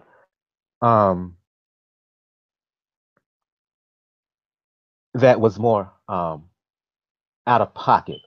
I don't like it what Joshua did, but like I said, I understand why we do that to each other. Not that it makes it right. I don't understand why Fury did what he did. I don't understand why he said what he said. He used the Bible, he used faith, he used religion, and he used the Bible in such a wrong-headed way that it was more offensive to me than what Joshua supposedly did to Chambers. And I say that because it's a slippery slope the way people use the Bible for their own means and for their own agendas anyway. To do it, particularly in that context, and the ramifications just are just dangerous, much more dangerous than what But, Joshua and Chambers back and forth. See, but okay, for me, and go. let me and I compare it to Lennox Lewis and Bruno. It's not that similar to what Lewis said Bruno. about Bruno. Yeah. It wasn't cool what Lennox Lewis said. It wasn't right for what Lennox Lewis said. But in talking to some of my UK friends and otherwise, I can get why he said it, even though it was wrong for what he said. I don't get why Fury was saying what he was saying. I don't like it one bit. I really don't. To me, it was more damning and damaging than what Anthony Joshua was saying about Eddie Chambers.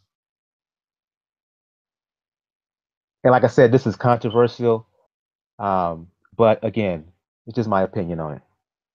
Now, Fury also was reading an article. I think there was an article that was out in the UK. I think one of the articles was it was around allowing, I think, kids to have. I don't know if this was the same thing that Fury was talking about, but I'm sure it was something to do with. There was something in the paper, the UK papers, about a politician talking about lowering the age of sex to 12 or something like that, consensual sex to be 12 years old. And that's my point.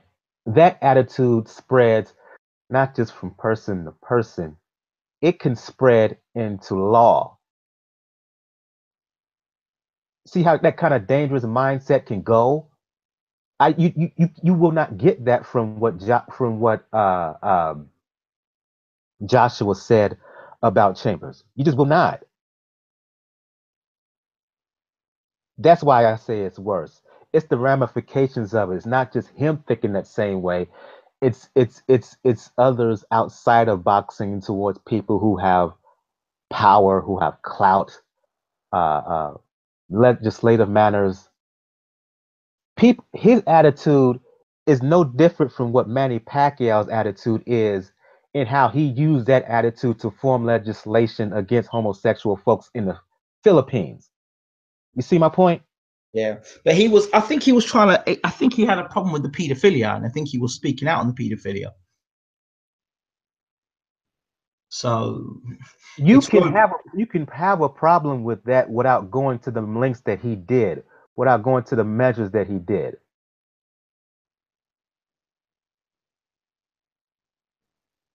Interesting. Do you have any theories also about why why Tyson's throat is the way that it is? Somebody said he got punched in his throat. What are your thoughts? I don't know. I'm not going to speculate about that. I don't know. Maybe he has a issue with his vocal cords or whatnot. We know singers have issues with their vocal cords from time to time. I don't know what the issue is. I'm not going to. People say, "Well, it's the result of all those users of drugs or whatever." I'm not going there. I don't know. I just don't know, and it would be really unfair for me to speculate at this time. What was the question again? Sorry. The question, it was, well, Fury's now, there's a possibility he could get banned for 4 years if he's found guilty at UCAD. Right. Alternatively, if he's found innocent, then he could be suing them for a lot of money as well. We're just comparing the situation because Joshua now could be up for this Sports Person of the Year award, and we're just comparing why it's all gone quite quiet now with Joshua based on the Eddie Chambers situation. Now people are saying, well, if Tyson turned around and said to what's his name, Billy Joe Saunders, are we all disgrace to the white community if you lose to David Lemieux? They're trying to compare the situation. But what people fail to understand is that that was a private message between two people. What Tyson Fury did and what Tyson Fury was saying was on video camera, and he had his face there, and he was saying what he was saying. Even if he was defending paedophilia, or he wasn't defending paedophilia. So let me backtrack what I said. He had a problem against paedophilia, which I totally understand, and I think there are many people in the world that support it. But the fact of the matter is, he was saying it. It was on camera. He used some biblical scriptures that were in the Bible. He spoke, and some of the things that were in the Bible speaks about homophobia and how the Lord doesn't approve of it. That was something that was in the scriptures. So he said that he made it out, and of course he offended the gay and lesbian community. So that is where the problems were. So but I mean, what a man. No, you said something about his throat, his voice, or what'd you say? His voice. Somebody's punched him in his throat. So that's what he's saying. That's why he speaks the way he does now. You said because somebody punched him in his throat? Yes, that's what he's saying. Well, I've been hit in the throat before. I mean, I'm with Mike on that one. I'm not going to speculate. But all this now, what I'm saying, it all relates now to him. This UCAD situation now, where he's been out. I know sometimes if you gain massive amount of weight, it could change your voice a little bit. But do you think all the stuff Fury said previously, then with the UCAD situation, and they wanted to, and I said this a long time ago, Fury was bad business for Team Joshua. I said this simply because they were trying to build a brand, but they couldn't build a brand and saying, well, this guy's Hercules and he's the best fighter in the world and the best fighter on the planet, when you're not even the best guy in your own country. Because every time they talked about Joshua, they had to look across to see Tyson Fury, the undisputed champion in the other side. Mm-hmm. But they had to find some way of dismantling the Fury brand. Fury didn't do himself any favors, so there you go. So they took that and ran with it. What do you think? I think my daughter needs to learn how to stop bothering me this time of night.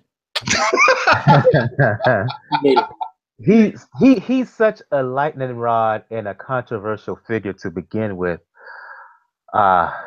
Fury.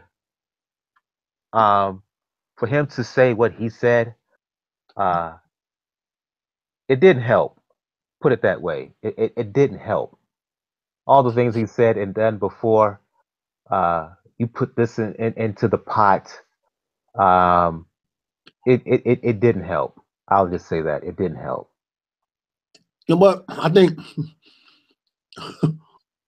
it's Fury Fury represents something that it's like you have this guy who is everything you want to present, the boy next door that every dad would want to see his daughter with, that you can latch your business onto, and the shirt and tie, the corporate dude. That's Anthony Joshua. Tyson Fury is the guy with the steel toe boots on. You know what I'm saying? Like, he's the working man, the dude that'll sit at the bar and drink with you as if he's back in the old Viking days. Yeah. Part of a society that the rich upper class or the powers that be don't necessarily want to acknowledge unless they have to acknowledge. Yeah. That's what Tyson Fury represents. So you have this contrasting in identity of what people feel that sells best for them, and then what people can actually connect to. Because the thing about Tyson Fury is, even in retirement, and like Mike said, even being such a lightning rod of a controversial figure and all of that, he is still even 2 years in retirement, he is probably still the most interesting person, the heavyweight out there that's not fighting. Listen, I've been talking to Tyson since 2013, all right? Mm-hmm. And I knew from the first day I spoke to Tyson that 95% of what he says is tongue in cheek, and you can't take him seriously. And You we can't- have to keep in mind that within those comments about pedophilia and homophobia, he made a comment about the Jewish community. In the Jewish community, they're not going to take that for real, for real. Yeah. Absolutely, they're not. They're not. Too So much. so it is what it is. So I guess I said he offended the higher ups. I remember mentioning to Tyson. I think it was back in 2000, but it was 2013. I think it was after the second interview I did with him. I said, you know what? I was in Grenada at the time, so it would have been 2013, late 2013, 14, early 14. I said to him, you know what? You should get a PR team. Tyson said, I don't need a PR team. I'm a one-man PR machine. I said, well, you know what? Today you're getting away with it. Tomorrow it might hurt you. Mm-hmm. That's Look true. where we are today. Especially when you know people are out to get you, and you're already not. We have to ask ourselves the question: is the media in the UK for Tyson or against Tyson? Tyson Fury is that pain in the ass Yeah, that exactly. you wish would go away, but he never goes away. He just never. He's like that pain in the ass that you wish would go away. But the problem is, there's some people actually out there that likes that pain in the ass and supports him. I mean, Tyson Fury, he's male and culture. You know, wow. That's what he is. He's male and culture. Wow, Mike. Liable to say anything. Anything. And everything, even if it offends. But every time Ann Coulter comes out for drops a book, they always invited for the interview all over the networks. Same thing with Fury. Would you say Tyson Fury personifies there's what's the phrase about there's no such thing as bad news as long as they're talking about you or something like that? Exactly, because everybody here in the States knows who Ann Coulter is and how many people she has offended. But every time that lady comes out with a book, they invite her on her shows. They invite her in college on the speaking tour where she makes thousands of dollars just to speak. They invite her on radio. No matter what she says, no matter what she does, no matter who she offends, they always bring her. No matter if she knows what the hell she's talking about. Exactly. Even if you think she's talking out of her behind and she really doesn't believe what she says, they always invite her back. But you know why? This was Fury. But she's part of the system. That's why they can't do anything. You can't. It's like the best way to describe that is, the devil and its children. And the devil. If you're part of the devil's children, you're part of the system. You're related. So no matter what you say or what you do, you're still related to the devil. So you're part of a clique. Now, if you're not part of the devil's children and you're part of the other side, then no matter what you do, you're not part of that clique.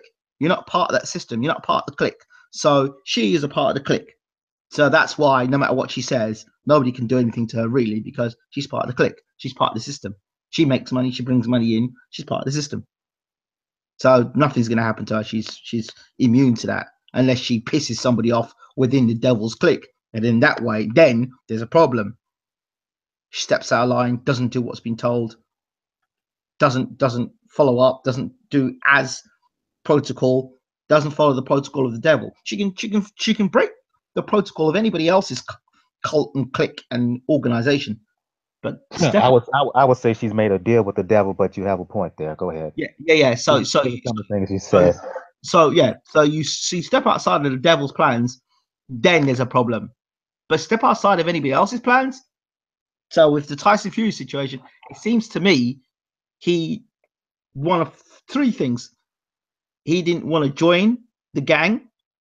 He wasn't fit for the gang, and he wasn't part of protocol. So with those three situations there, he was always going to be a problem. No matter what Tyson said or did, he was going to be a problem. So they had to find a way to eradicate him. I didn't think of it that way, but fair enough, Ing. Fair enough. You got to bring up some good points there. So basically, he basically shot himself in the foot. He wasn't part of the group in the first place. He wasn't part of the group in the first place. So even more so, he should have It's quite interesting. If Tyson had got Joshua's PR group, and Joshua was more free, Joshua could be like Tyson and get away with the shit that Tyson was getting slammed for. Do you understand? Because Joshua's part of the clique. So no matter what Joshua would say and do at this point, I think the media cover his back. But if Tyson, there's a problem. This is where when you talk about how things are different, not just culturally, but country-wise, because this was the same situation with Floyd Mayweather. Floyd Mayweather wasn't trying to be part of the plan. He wasn't trying to follow this plan of smiling in front of the cameras. No, he loved being that guy you hate because he knew that people that like him are going to pay for him. But if I can make you hate me, you'll come pay if you hate me to see me lose. So he was able to build his career off of doing things, saying things, mocking people, talking crap. Like what he said about a tour guide made a lot of people mad. What he said about Diego, a lot of people mad.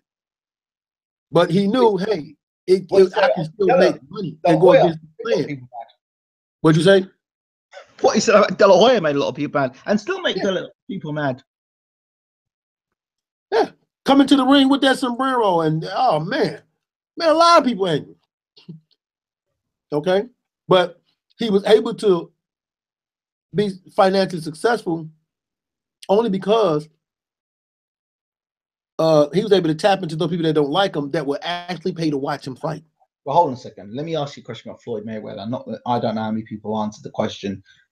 Is Floyd in the clique or out the clique? Because as far as I'm concerned, it seems to be Floyd's in the clique. He is in the clique. He is in the clique. No doubt about it. He is. Because there's no way. What clique is he in, Mike? Because I never looked at look at his financial backers. I thought he became part of the clique after he came out of prison. Because when he went in prison, that was the right. You don't do as we say. Okay, after he came out of prison? After he came out of prison? Okay, I'll get to that. But before going into prison, and remember, before he went to prison, like, he played a particular role. Now, if you... Floyd got in the clique as soon as he got that De La Hoya fight. He was in the clique once he got that De La Hoya fight. In the promotion he made, in the money he made, and the connections he made. He's been in the clique. Let's go a little deeper about this. Okay. Let's go back to De La Hoya fight. He was still able to, I don't know. Because there was so okay. Let's go back to the De La Hoya fight for a second. Look at Floyd pre De La Hoya and look at him after De La Hoya. I'm not talking about the personality. I'm talking about. He went from being pretty boy to the money man. I'm talking about the financial coffers he was able to make relationship with the big tycoons. He was able to make relationships with. He was in the clique from that moment on. I don't even care if he did go to jail. He was in the clique. Now, hold on. Hold on. I say he wasn't in the clique because everything he did that was bad was highlighted more than anything else. Okay.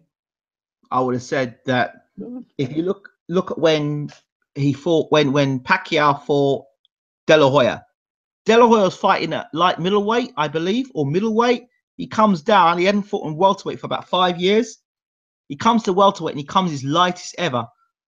140, under 147 pounds, which was crazy. To me, it just seems to me that De La Hoya is being the sacrificial lamb, whether it be for Mosey's career, whether it be for Trinidad's career, whether it be for Pacquiao's career, whether it be for Mayweather's career, whether it be for Hopkins' career. He always seems to be the sacrificial lamb that seems afterwards, everyone else's career seems to jump after they've fought Oscar De La Hoya.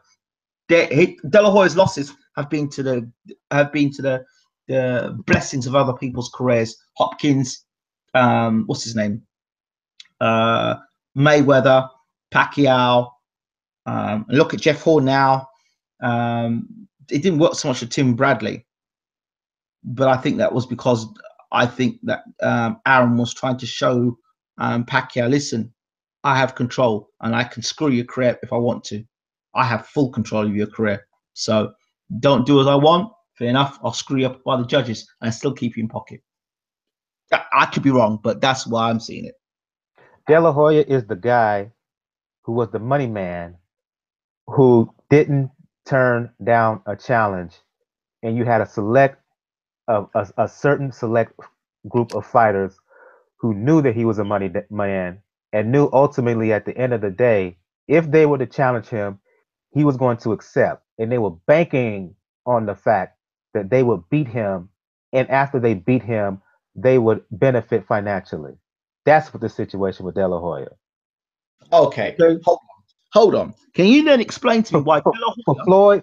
Let me give you a reason. For Floyd, he wanted the fight, yeah, but he wanted the financial rewards that came from a De La Hoya fight. Right. Same thing with Hopkins. Same things with Mosley to a certain extent. They all knew that as much of a money man De La Hoya was, they knew he was also beatable. They knew he was beatable. And they banked on the fact that they knew that he was beatable, get in that kind of high-profile opportunity, and they would benefit from that. And look where they went on from there. Look where Hopkins went on from there. Look where Floyd went on from there. Mm-hmm. Look where Trinidad went on from there. Mm-hmm. Look where Mosley went on from there. They all the guys that whooped him, look where they went from there. But, Mike, I got to correct you on one thing. You said he was a guy who would fight you, or he would fight anybody, or were there certain people that he would fight? Both. The reason why I say that is Jose Luis Lopez was chomping at the bit for De La Hoya. De La Hoya didn't fight him. Winky Wright was chomping at the bit for De La Hoya. De La Hoya didn't fight him either. But Winky Wright's career hasn't been the same as all those other guys we mentioned, let's be honest. I mean, he's a great fighter. Winky Wright was a #2 pound-for-pound fighter under Floyd Mayweather in 2005. He may have well have been that, but he look at the other guys we mentioned there. They've had more star, I would say star recognition. He beat Mosley in Trinidad. That he may have done that, but these guys, Mosley and Trinidad, I think are held in higher prestige than Wright. I'm not saying that's correct. I'm not saying that's correct. I'm just saying. No, what I'm saying is he beat Mosley. Yeah, I'm not. And this was the Mosley who had beat De La Hoya. I'm not disputing that. I'm not. And he beat Trinidad.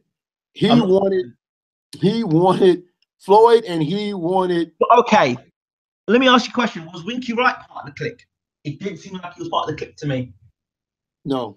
No. That's why Mike's assessment.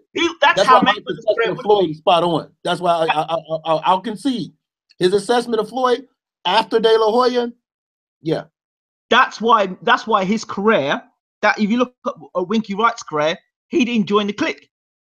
Mayweather joined the clique because Mayweather would have ended up going down the Winky Wright route. Because remember, he was complaining with Bob Arum, I'm not making no money, nobody's paying any attention to me, nobody cares about me. Remember all that? Pretty Boy Floyd, remember all that? And at some point, he went to prison. Now, I don't know, but he went to prison. And after he came out of prison, I don't know if that was his humiliation. I don't know if that was Cotto part of the clique? What's that? Was Cotto part of the clique? Was Cotto part of the clique? Good question. Was the Margarita thing situation what he had there? Was he a sacrificial lamb for Margarita? Was there sacrificial for? He was a sacrificial lamb for Pacquiao. Well, there we go. Now, when he sacrificed himself against Pacquiao, what were the benefits for that afterwards for Cotto's career? But he still got fights though. He did. He still got fights though. He still made. Yeah, he got fights. I mean, a lot of people are not gonna like what I'm gonna say here. I mean, I thought Cotto was a good fighter, but I didn't think he was a great fighter. I think he was a good fighter. I didn't think he was a great fighter. But still, Cotto, he made fights. He got opportunities. He made money. So, but Cotto hasn't had the Pacquiao, the Mosley, the De La Hoya, the Hopkins. There's that Yeah, he did good, but there's that other level for me. But I could be wrong. But And that's just because he wasn't that level in terms of a fighter. That doesn't mean if you listen to people, they'll tell you different. He's a legend. no, they're wrong. He's that. You could be a legend, but that doesn't mean that you're the best. That's true. That's interesting. That's a very good point. That's true. You could still be a Hall of Famer. Because Put it this way. Great. If people are thinking rationally, you could be a great fighter. You could be a Hall of Famer and still suffer losses. Hell, if you are a Hall of Famer and if you fight the best of the best, you're supposed to lose every now and then. No disputing that. Nobody's disputing that. Now, yeah, I'm not disputing that. Now, in terms of, I want to go to the Oscar De La Hoya thing back again. Oscar De La Hoya, the whole thing with the cross-dressing and all that stuff. Now, if it was a ritual thing to be part of the system, as they say, was that not his part of being humiliated? Because part of the ritual is being part of being humiliated. Is one of the games that they play. Comments, gentlemen? That is just a one-off outside. I just don't know what to think of that.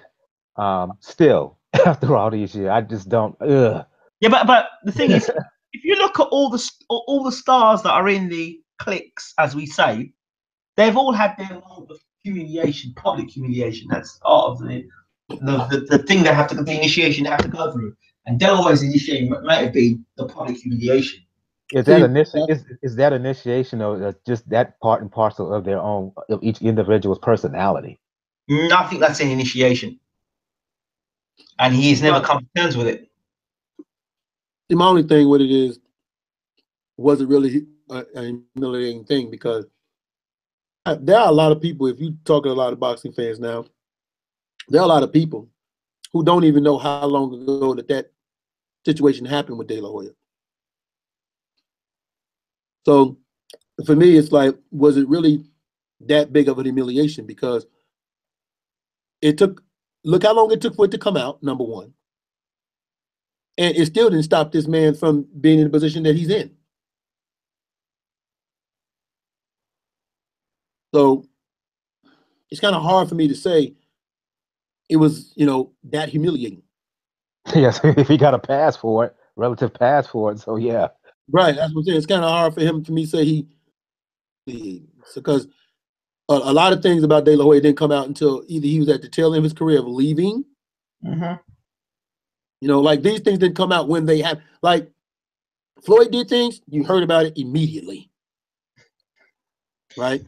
Yeah. There are things about Canelo. There are things about Canelo that have not come out. Canelo was not too long ago, earlier this year, was in court. Oh, he was messing around with some little girl. That's what I heard. Well, you heard some of the things about Floyd, but you didn't hear it to the full extent until recently. Yeah, I know he had punched he had broke some dude's jaw in Mexico in a fight he got into some while back. Okay, De La Hoya was tamped. De La Hoya just got done with the lawsuit stealing Canelo from his original promoting people that they had to pay $8 million to, where the Canelo had to pay $8 million to. And they tried to say, well, that's why they didn't want to make the Golovkin fight, because they got some of that money. So there are a lot of things people, I mean, you can look at, you can even look at Bob Arams and be like, the lawsuit against PBC, when him and De La Hoya filed a lawsuit against PBC, everybody and their mom was talking about it. But when it came back that PBC won them lawsuits, it was like you open up the newspaper and you read the obituary, and it was like the next page after that. Yeah. So in the smallest fine print. Yeah.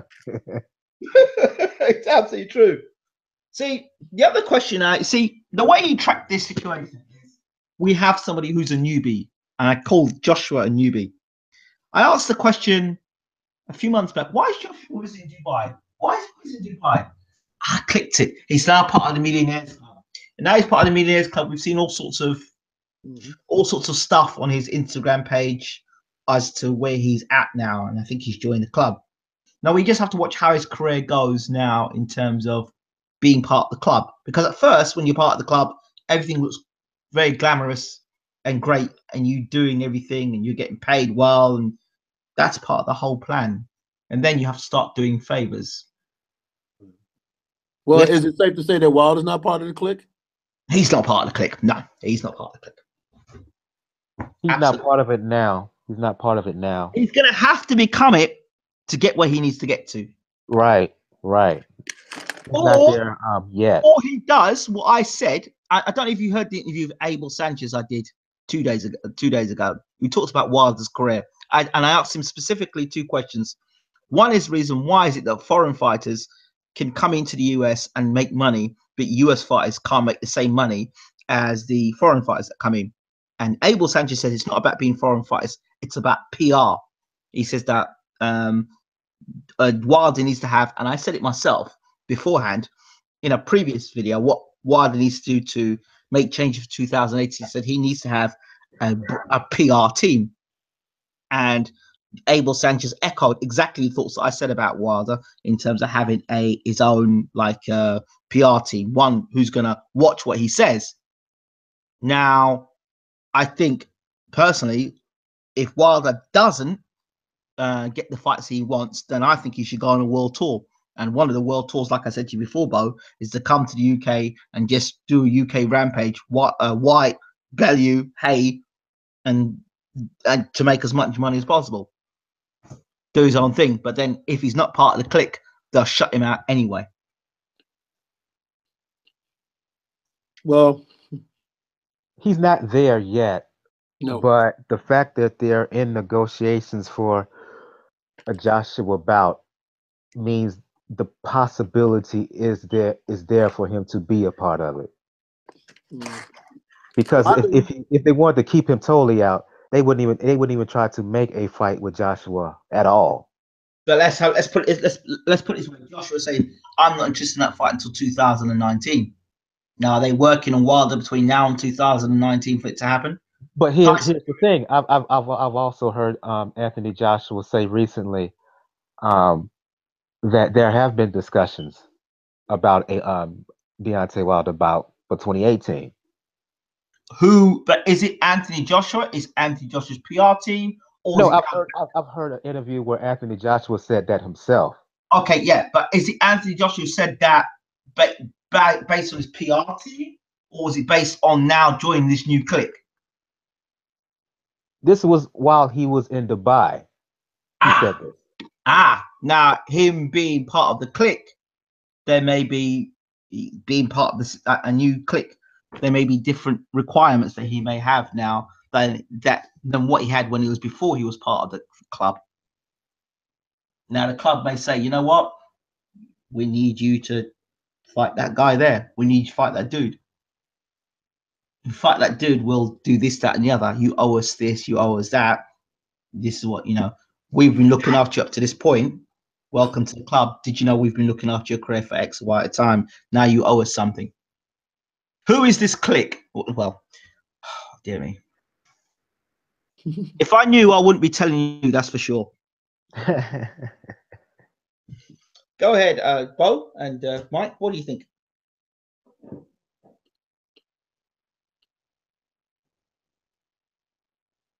Oh, in terms of this clique or whoever, I have no clue. I have no clue. Sounds like a secret society to me. Bo? It's a group I wish I can get part of because I could use just a third of the money. Man, listen, you and me both. You and me both. Oh, Bo. Oh, dear. I would do everything that is with the exception of doing any harm to my daughter. That's where I draw the line.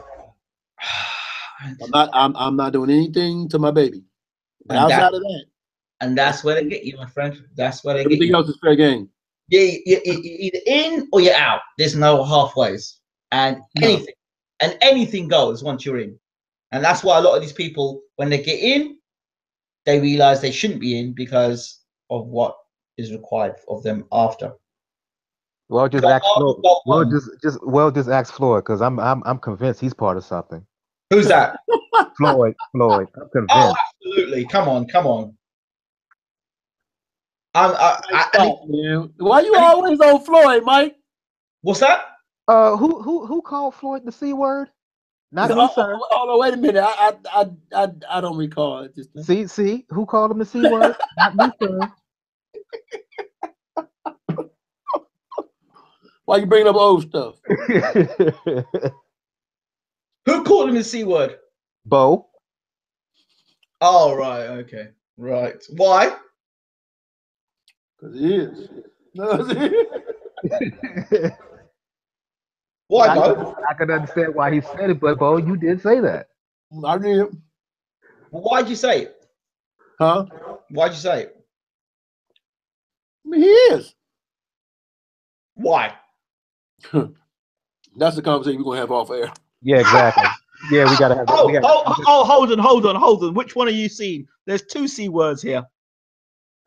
Like the interrelationship, like interracial conversation between Joshua and Yeah, I thought you were talking about the other one. No, like the interracial conversation Joshua had with old dude. Yeah. We gotta have that conversation off air. Well, yeah, that's all right. Yeah, I get that. I understand that. Hey, I just thank God when I said it was recording. Yeah. So I know Oh shit. Well, okay, lads. Well, I know this all sounds like conspiracy shit, but at the end of the day, Not interracial, excuse me, intraracial. Yeah, I know this all sounds very conspiracy sort of crap, but at the end of the day, these people are not particularly clever. They do the same things over and over and over again, and they leave stains behind for you to understand what's going on. So I want to ask Mike this: would you be interested in seeing Wilder versus Ortiz? Would I? Of course I would. Of course I would. And why would that be, Mike? It's a good fight. Period. That's the bottom line for me. It's a good fight. Based on what I didn't see it live. I saw a little clip on. Bo's starting something. That's all he's trying to stir up something. He's trying to stir trouble. I saw a little clip on YouTube. I don't care if Ortiz is older than 2 days older than Dirt. He can still fight. Hello.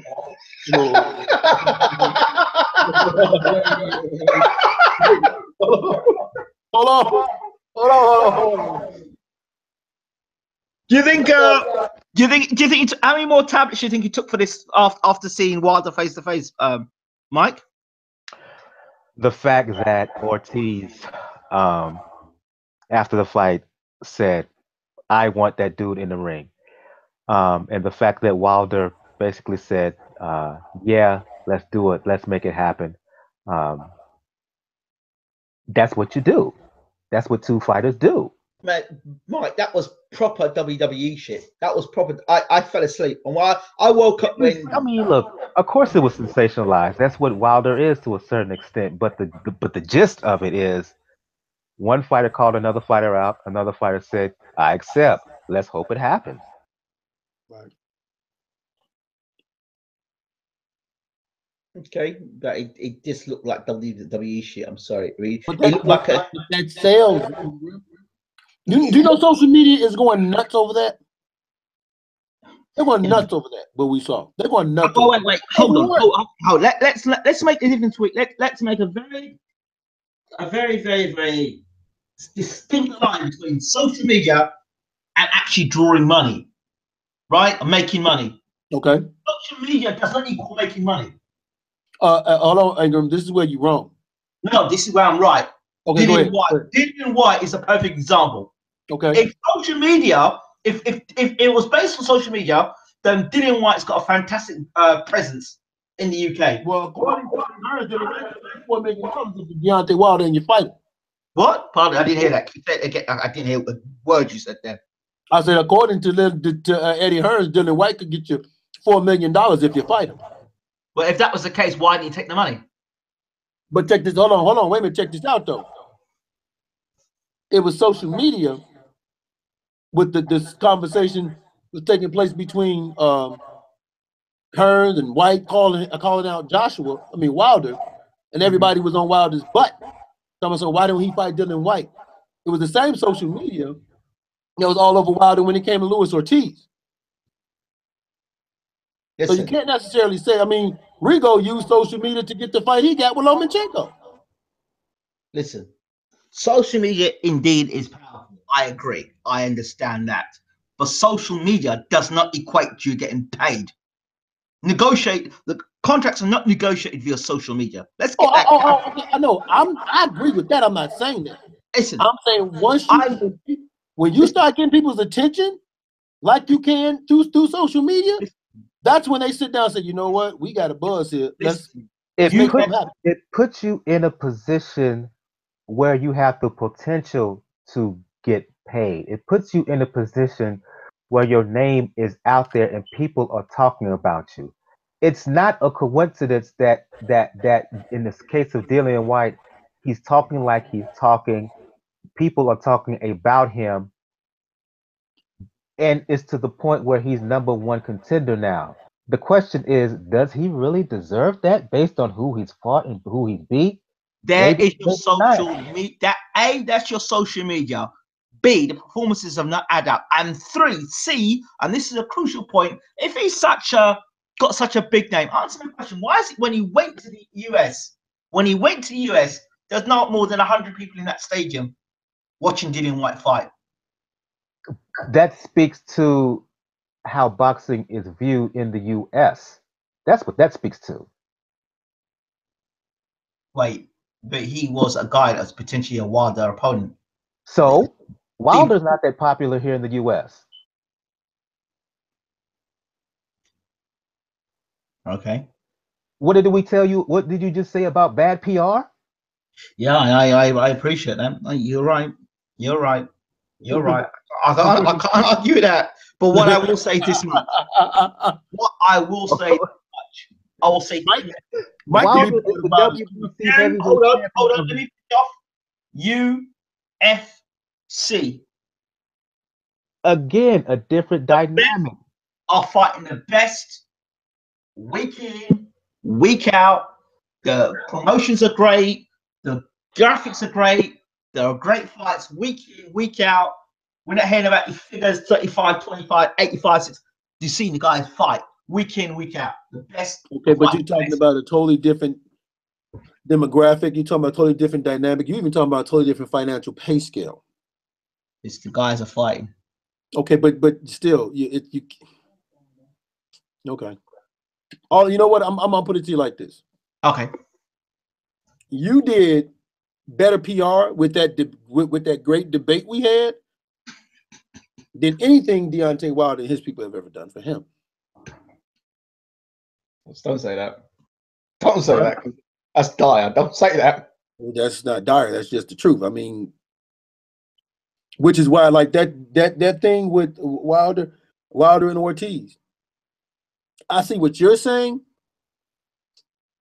but if people are going to even get interested or entertain that fight, that's like that. Those are the kind of things that, unfortunately, is what's going to gain people's interest. So, if it's that good a fight, why do we have to resort to WWE trash talking?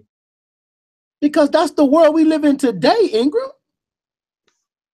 Rigondeaux, Lomachenko are fighting tomorrow night. I didn't see any WWE trash talking. Did you? Yeah, but you saw Rigondeaux going hard on social media with the memes and mimes and all of that. Yeah, he went hard. Yeah, but I didn't see that. But at the end of the day, how much has that boosted his profile? Whose profile? Rigondeaux's profile. It boosted it to the point where they was like, look, we got to make this fight. We got to make this fight because we've moved up 2 weight divisions. Now we got the best opportunity now to fight him. We got the best opportunity now to fight him. Okay, that man asked for that. That's what he asked for. He knew Lomachenko was at 130 when he decided to start bugging the hell out of him for a fight. So people are saying UFC has better fights, but it's true. But the sport sucks. Men rolling around, touching each other, blah. Boxing is a way better, even if we don't get the matches we want all the time. We're not getting the matches we want because fans are accepting any old bullshit. I'm just saying, man. Wilder, again, U.S. fighter, heavyweight champion, can't even fill half his house, half the building in his own state. Golovkin, Apple, Jordan. Now, what kind of endorsement does Deontay Wilder have other than Everlast? I'll wait. Again, PR, Yeah. PR. Yep. As a matter of fact, to your point, like as much as I like Rock Nation, they're horrible for PR. Andre Ward, he was people don't even know Andre Ward was signed to Jordan. I know a couple of He was the fighters. second boxer that was signed to the Jordan brand. I know a couple of fighters that off air were talking to me about potentially signing Rock Nation. I said, well, if you think they can do a job for you, then sign with them. But track record speaks for itself. No, they can't. Come on, Al Heyman won't allow any of his fighters to have endorsements. Okay, you know what? That's just move on. That's a dumb comment. Yeah.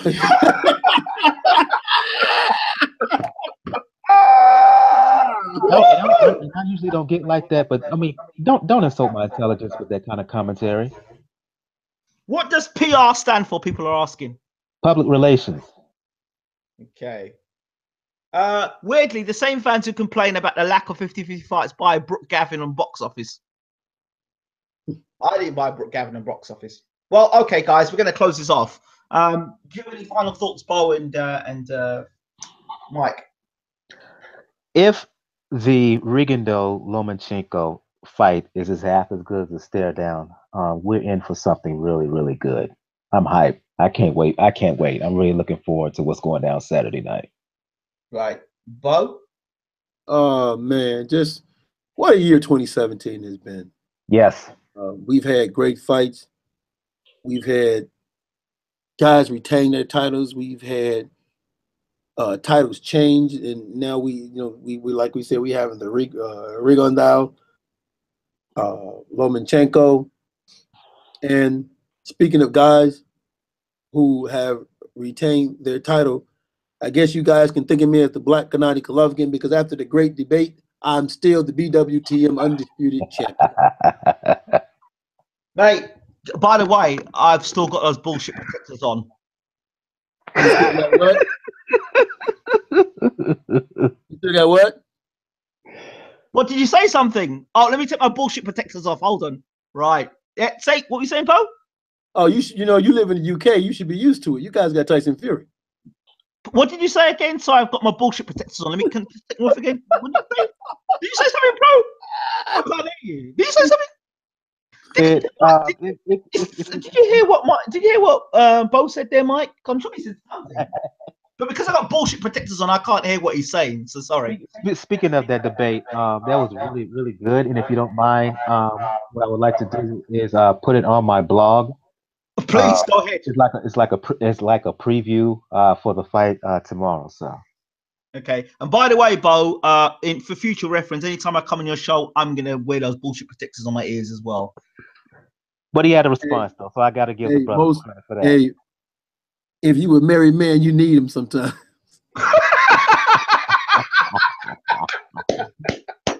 I swear to God, it's not my wife. It's this 17-year-old grown person that's walking around this house. He came back from that moment fighting like a champ. I got to give Bo credit for that. But it ain't over yet, because we got tomorrow night. So I expect both of you to come back after post-fight and hear what you both have got to say. And by the way, Spence said he said he apologized. He fell asleep, Spencer Ferron. But I do want to say this in terms of Rigondeaux. I haven't made a prediction yet, but I do predict this. I predict we're going to see fight of the year. I predict that Rigondeaux is going to hold his feet, and I truly believe he's going to hold his feet, and I think he's going to come out swinging against Lomachenko, because I believe that he is fighting as if this is his last fight. So I think he's going to come out. He's going to fight like a madman, Team Rigo. I think he's coming out swinging. I think he's going to hold his feet. He's going to shock everybody. He's going to hold his feet, and he's going to come swinging. I think it's going to be knockout or be knocked out. I don't believe we're going to see this all technical shit from Rigondeaux. I think we're going to see a proper fight, and I think that might shock Lomachenko. I think he's coming for Lomachenko. He's coming to fight like it's his last fight, like his last piece of meal. He's out in Africa somewhere, and his last piece of meal there, and somebody's saying, "You're taking the food off his table," saying, "Bro, not tonight. You ain't taking food off my table like that." Exactly. Real fight. So a lot of these people out there thinking, "Oh, we're gonna see Rigondeaux moving and all this stuff." If any time he's moving, it's because he's hurt. That's the only reason why he's moving. Otherwise, I think he holds his feet. And like Mosey fought against Oscar De La Hoya, I keep pulling that fight up over and over and over again. Mosey was 2 weight divisions lower than the great Oscar De La Hoya. Mosey came up 2 weight divisions and kicked Oscar De La Hoya's ass. And he stood in the pocket and he traded with Oscar De La Hoya. The bigger man, the stronger man. Put it on the man. So, Bo, did you want to say something? You're missing the fight where the smaller man came up and beat the bigger man's ass of a fight that I faithfully enjoy every time watching. You mean Leonard and Hagler? No, I mean Leonard and Duran. No, I mean Leonard and Duran. By the way, I watched Leonard watch Donny Lalonde again. I thought that was a really good fight. I really did. The knockdown, got up, got rocked, came back. I thought it was a really good fight. A lot of people didn't think much of it, but I thought it was a really good fight watching it again. It was okay. Of course, I know you prefer watching Luis Ortiz versus Daniel Martez. Of course, I know you prefer that. I prefer Luis Ortiz to anything that has SRL at the end of it, man. I can't even say that man's name. Michael, have a word with him, please. Please have a word with him. Like I said, I'm not mad at the SRL stand for? Shouting really loud or something like that? I got nothing for him. It's 2 o'clock in the morning, man. Yeah, we're done. Mike, thank you once again. By the way, both guys, Mike, for people who want to find out where you're at and what you're doing, here's your platform. Pound for Pound Boxing Report. Live YouTube show, podcast, blog.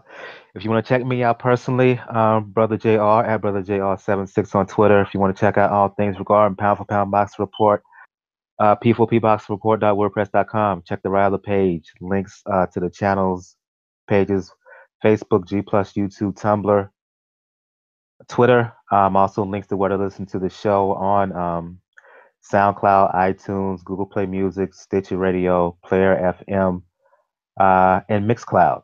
And for the fitness stuff is also on the page on the lower right of the Pound for Pound Box Report blog page. All right, Truth and Facts About Boxing. Also, just recently put up a tribute to Hall of Fame inductee Ronald Winky Wright that was done by the BJ, the movieologist Proctor. He narrated. Also, you excellent job, by the way, brother. Oh, appreciate it, man. Appreciate it. Truth and Facts About Boxing is associated with Three Kings Boxing, which is also sponsored by the Movement family. You can also find me on Twitter at capital T for Truth _ capital F for FactBox1, and also Instagram, Truth _ FactBox1, and you can also catch me on Pound for Pound. And I just want to say to my man Eugene, that was an awesome debate. It is always fun when you have an opponent that makes you raise your level of play, and I can definitely see he has been watching me talking to Ingram, because he brought it and it made for good debating, and that's how debate should be. And I hope we have more stuff like that in the future. Absolutely. There was one disturbing thing I want to let both of you guys know about before you go. A young man by the name of Kelvin Bilal Fawaz. He came to the UK when he was 14 years old. He was brought in illegally from Nigeria to the UK, and by his uncle. And his uncle said that his father was going to come and basically look after him in the UK. He came illegally, but he was 14 years old. So it happens that his father never turned up, and he got himself in trouble when he was a young girl and stuff. But the bottom line is he turned his life around, got into boxing, and boxed for England 6 times, current middleweight champion, former ABA, I think it was ABA light middleweight champion. And now he is on the verge of being deported out of the UK, despite being in the country over 10 years. He's 29 years old. He's married to an English woman. And the Home Office are basically saying, according to the report from the Daily Mail, that he'll get deported and that his marriage is void. His marriage doesn't matter. That despite him being in the country for so long, boxed for England over 6 times. Just want to hear what you guys' thoughts on that. Bo, not too similar. It's very similar to what we're seeing now under this current Cheeto-headed administration when it comes to the issue of quote unquote illegals, and the stricter legislation on that, where people's lives are at risk, who have been here, who don't know nothing other than being a citizen here, or if not them, their children, and they're at risk for deportation now because of harsher and stricter legislation. I don't like it here. I don't like it in the instance that you just spoke of, Ingram, but it is a sad reality. It's wrong. I don't like it. I don't agree with it. I could just hope and pray for the best that people there in the UK come to their senses. But given the political climate, I fear it may not work out well for the brother. I think it's a sad thing when you have people who are put in situations they have no control over, and they obey the rules. They obey the law of the land. They not just obey them, but they make something of themselves, like Right. this young man has obviously done.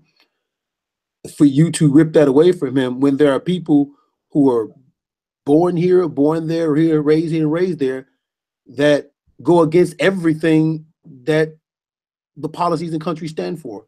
And these are the people who should something be done about, but instead you focus on those who aren't doing anything wrong, following the game plan, and actually making some of themselves because they believe in the process that you've sold them about fairness and equality. When you sit and you talk to me about morals, and you sit and you talk to me about standards and humanity, but then yet you hear stories like this, it's exceptionally sad, because any one of us could be this young man, and then to tell me that not just take me away from the country, but now to tell me that the woman who I've married, my marriage is null and void. Like, you have that kind of power to just null and void something that I've built. It's not right. It's not right at all. And like I said, like Mike, you can just only pray, but it's sad when, the same people who preach to us about morals, same people who preach to us about humanity and standards and God and all of these things, immediately when it comes down to something they don't agree with, that goes out the goddamn window. And the xenophobia and the bigotry takes over. It's ridiculous. Absolutely, totally. And finally, there's another thing that I have to bring up. Riddick Bowe, the former heavyweight champion of the world. I did a small video on that situation. He's asking for money to keep in his home. This is basically said that he's, it's him having to look after his family. He's got nothing. And, he's asking the public for money on a GoFundMe, which is on the channel as well, the actual link. So just thoughts about Riddick Bowe basically being broke, and this Christmas could possibly lose his home. Thoughts from both you and Mike and Bo as we close. I mean, again, another sad tale regarding former ex-athletes who probably didn't handle their money wisely while they were active, and you see the repercussions of it now. Of course, it's his fault, but ultimately, I blame the fact that and I'll get kind of political is the wrong word, but I'll just say this. Sadly, in cases when it's athletes from our community, there's no financial literacy taught.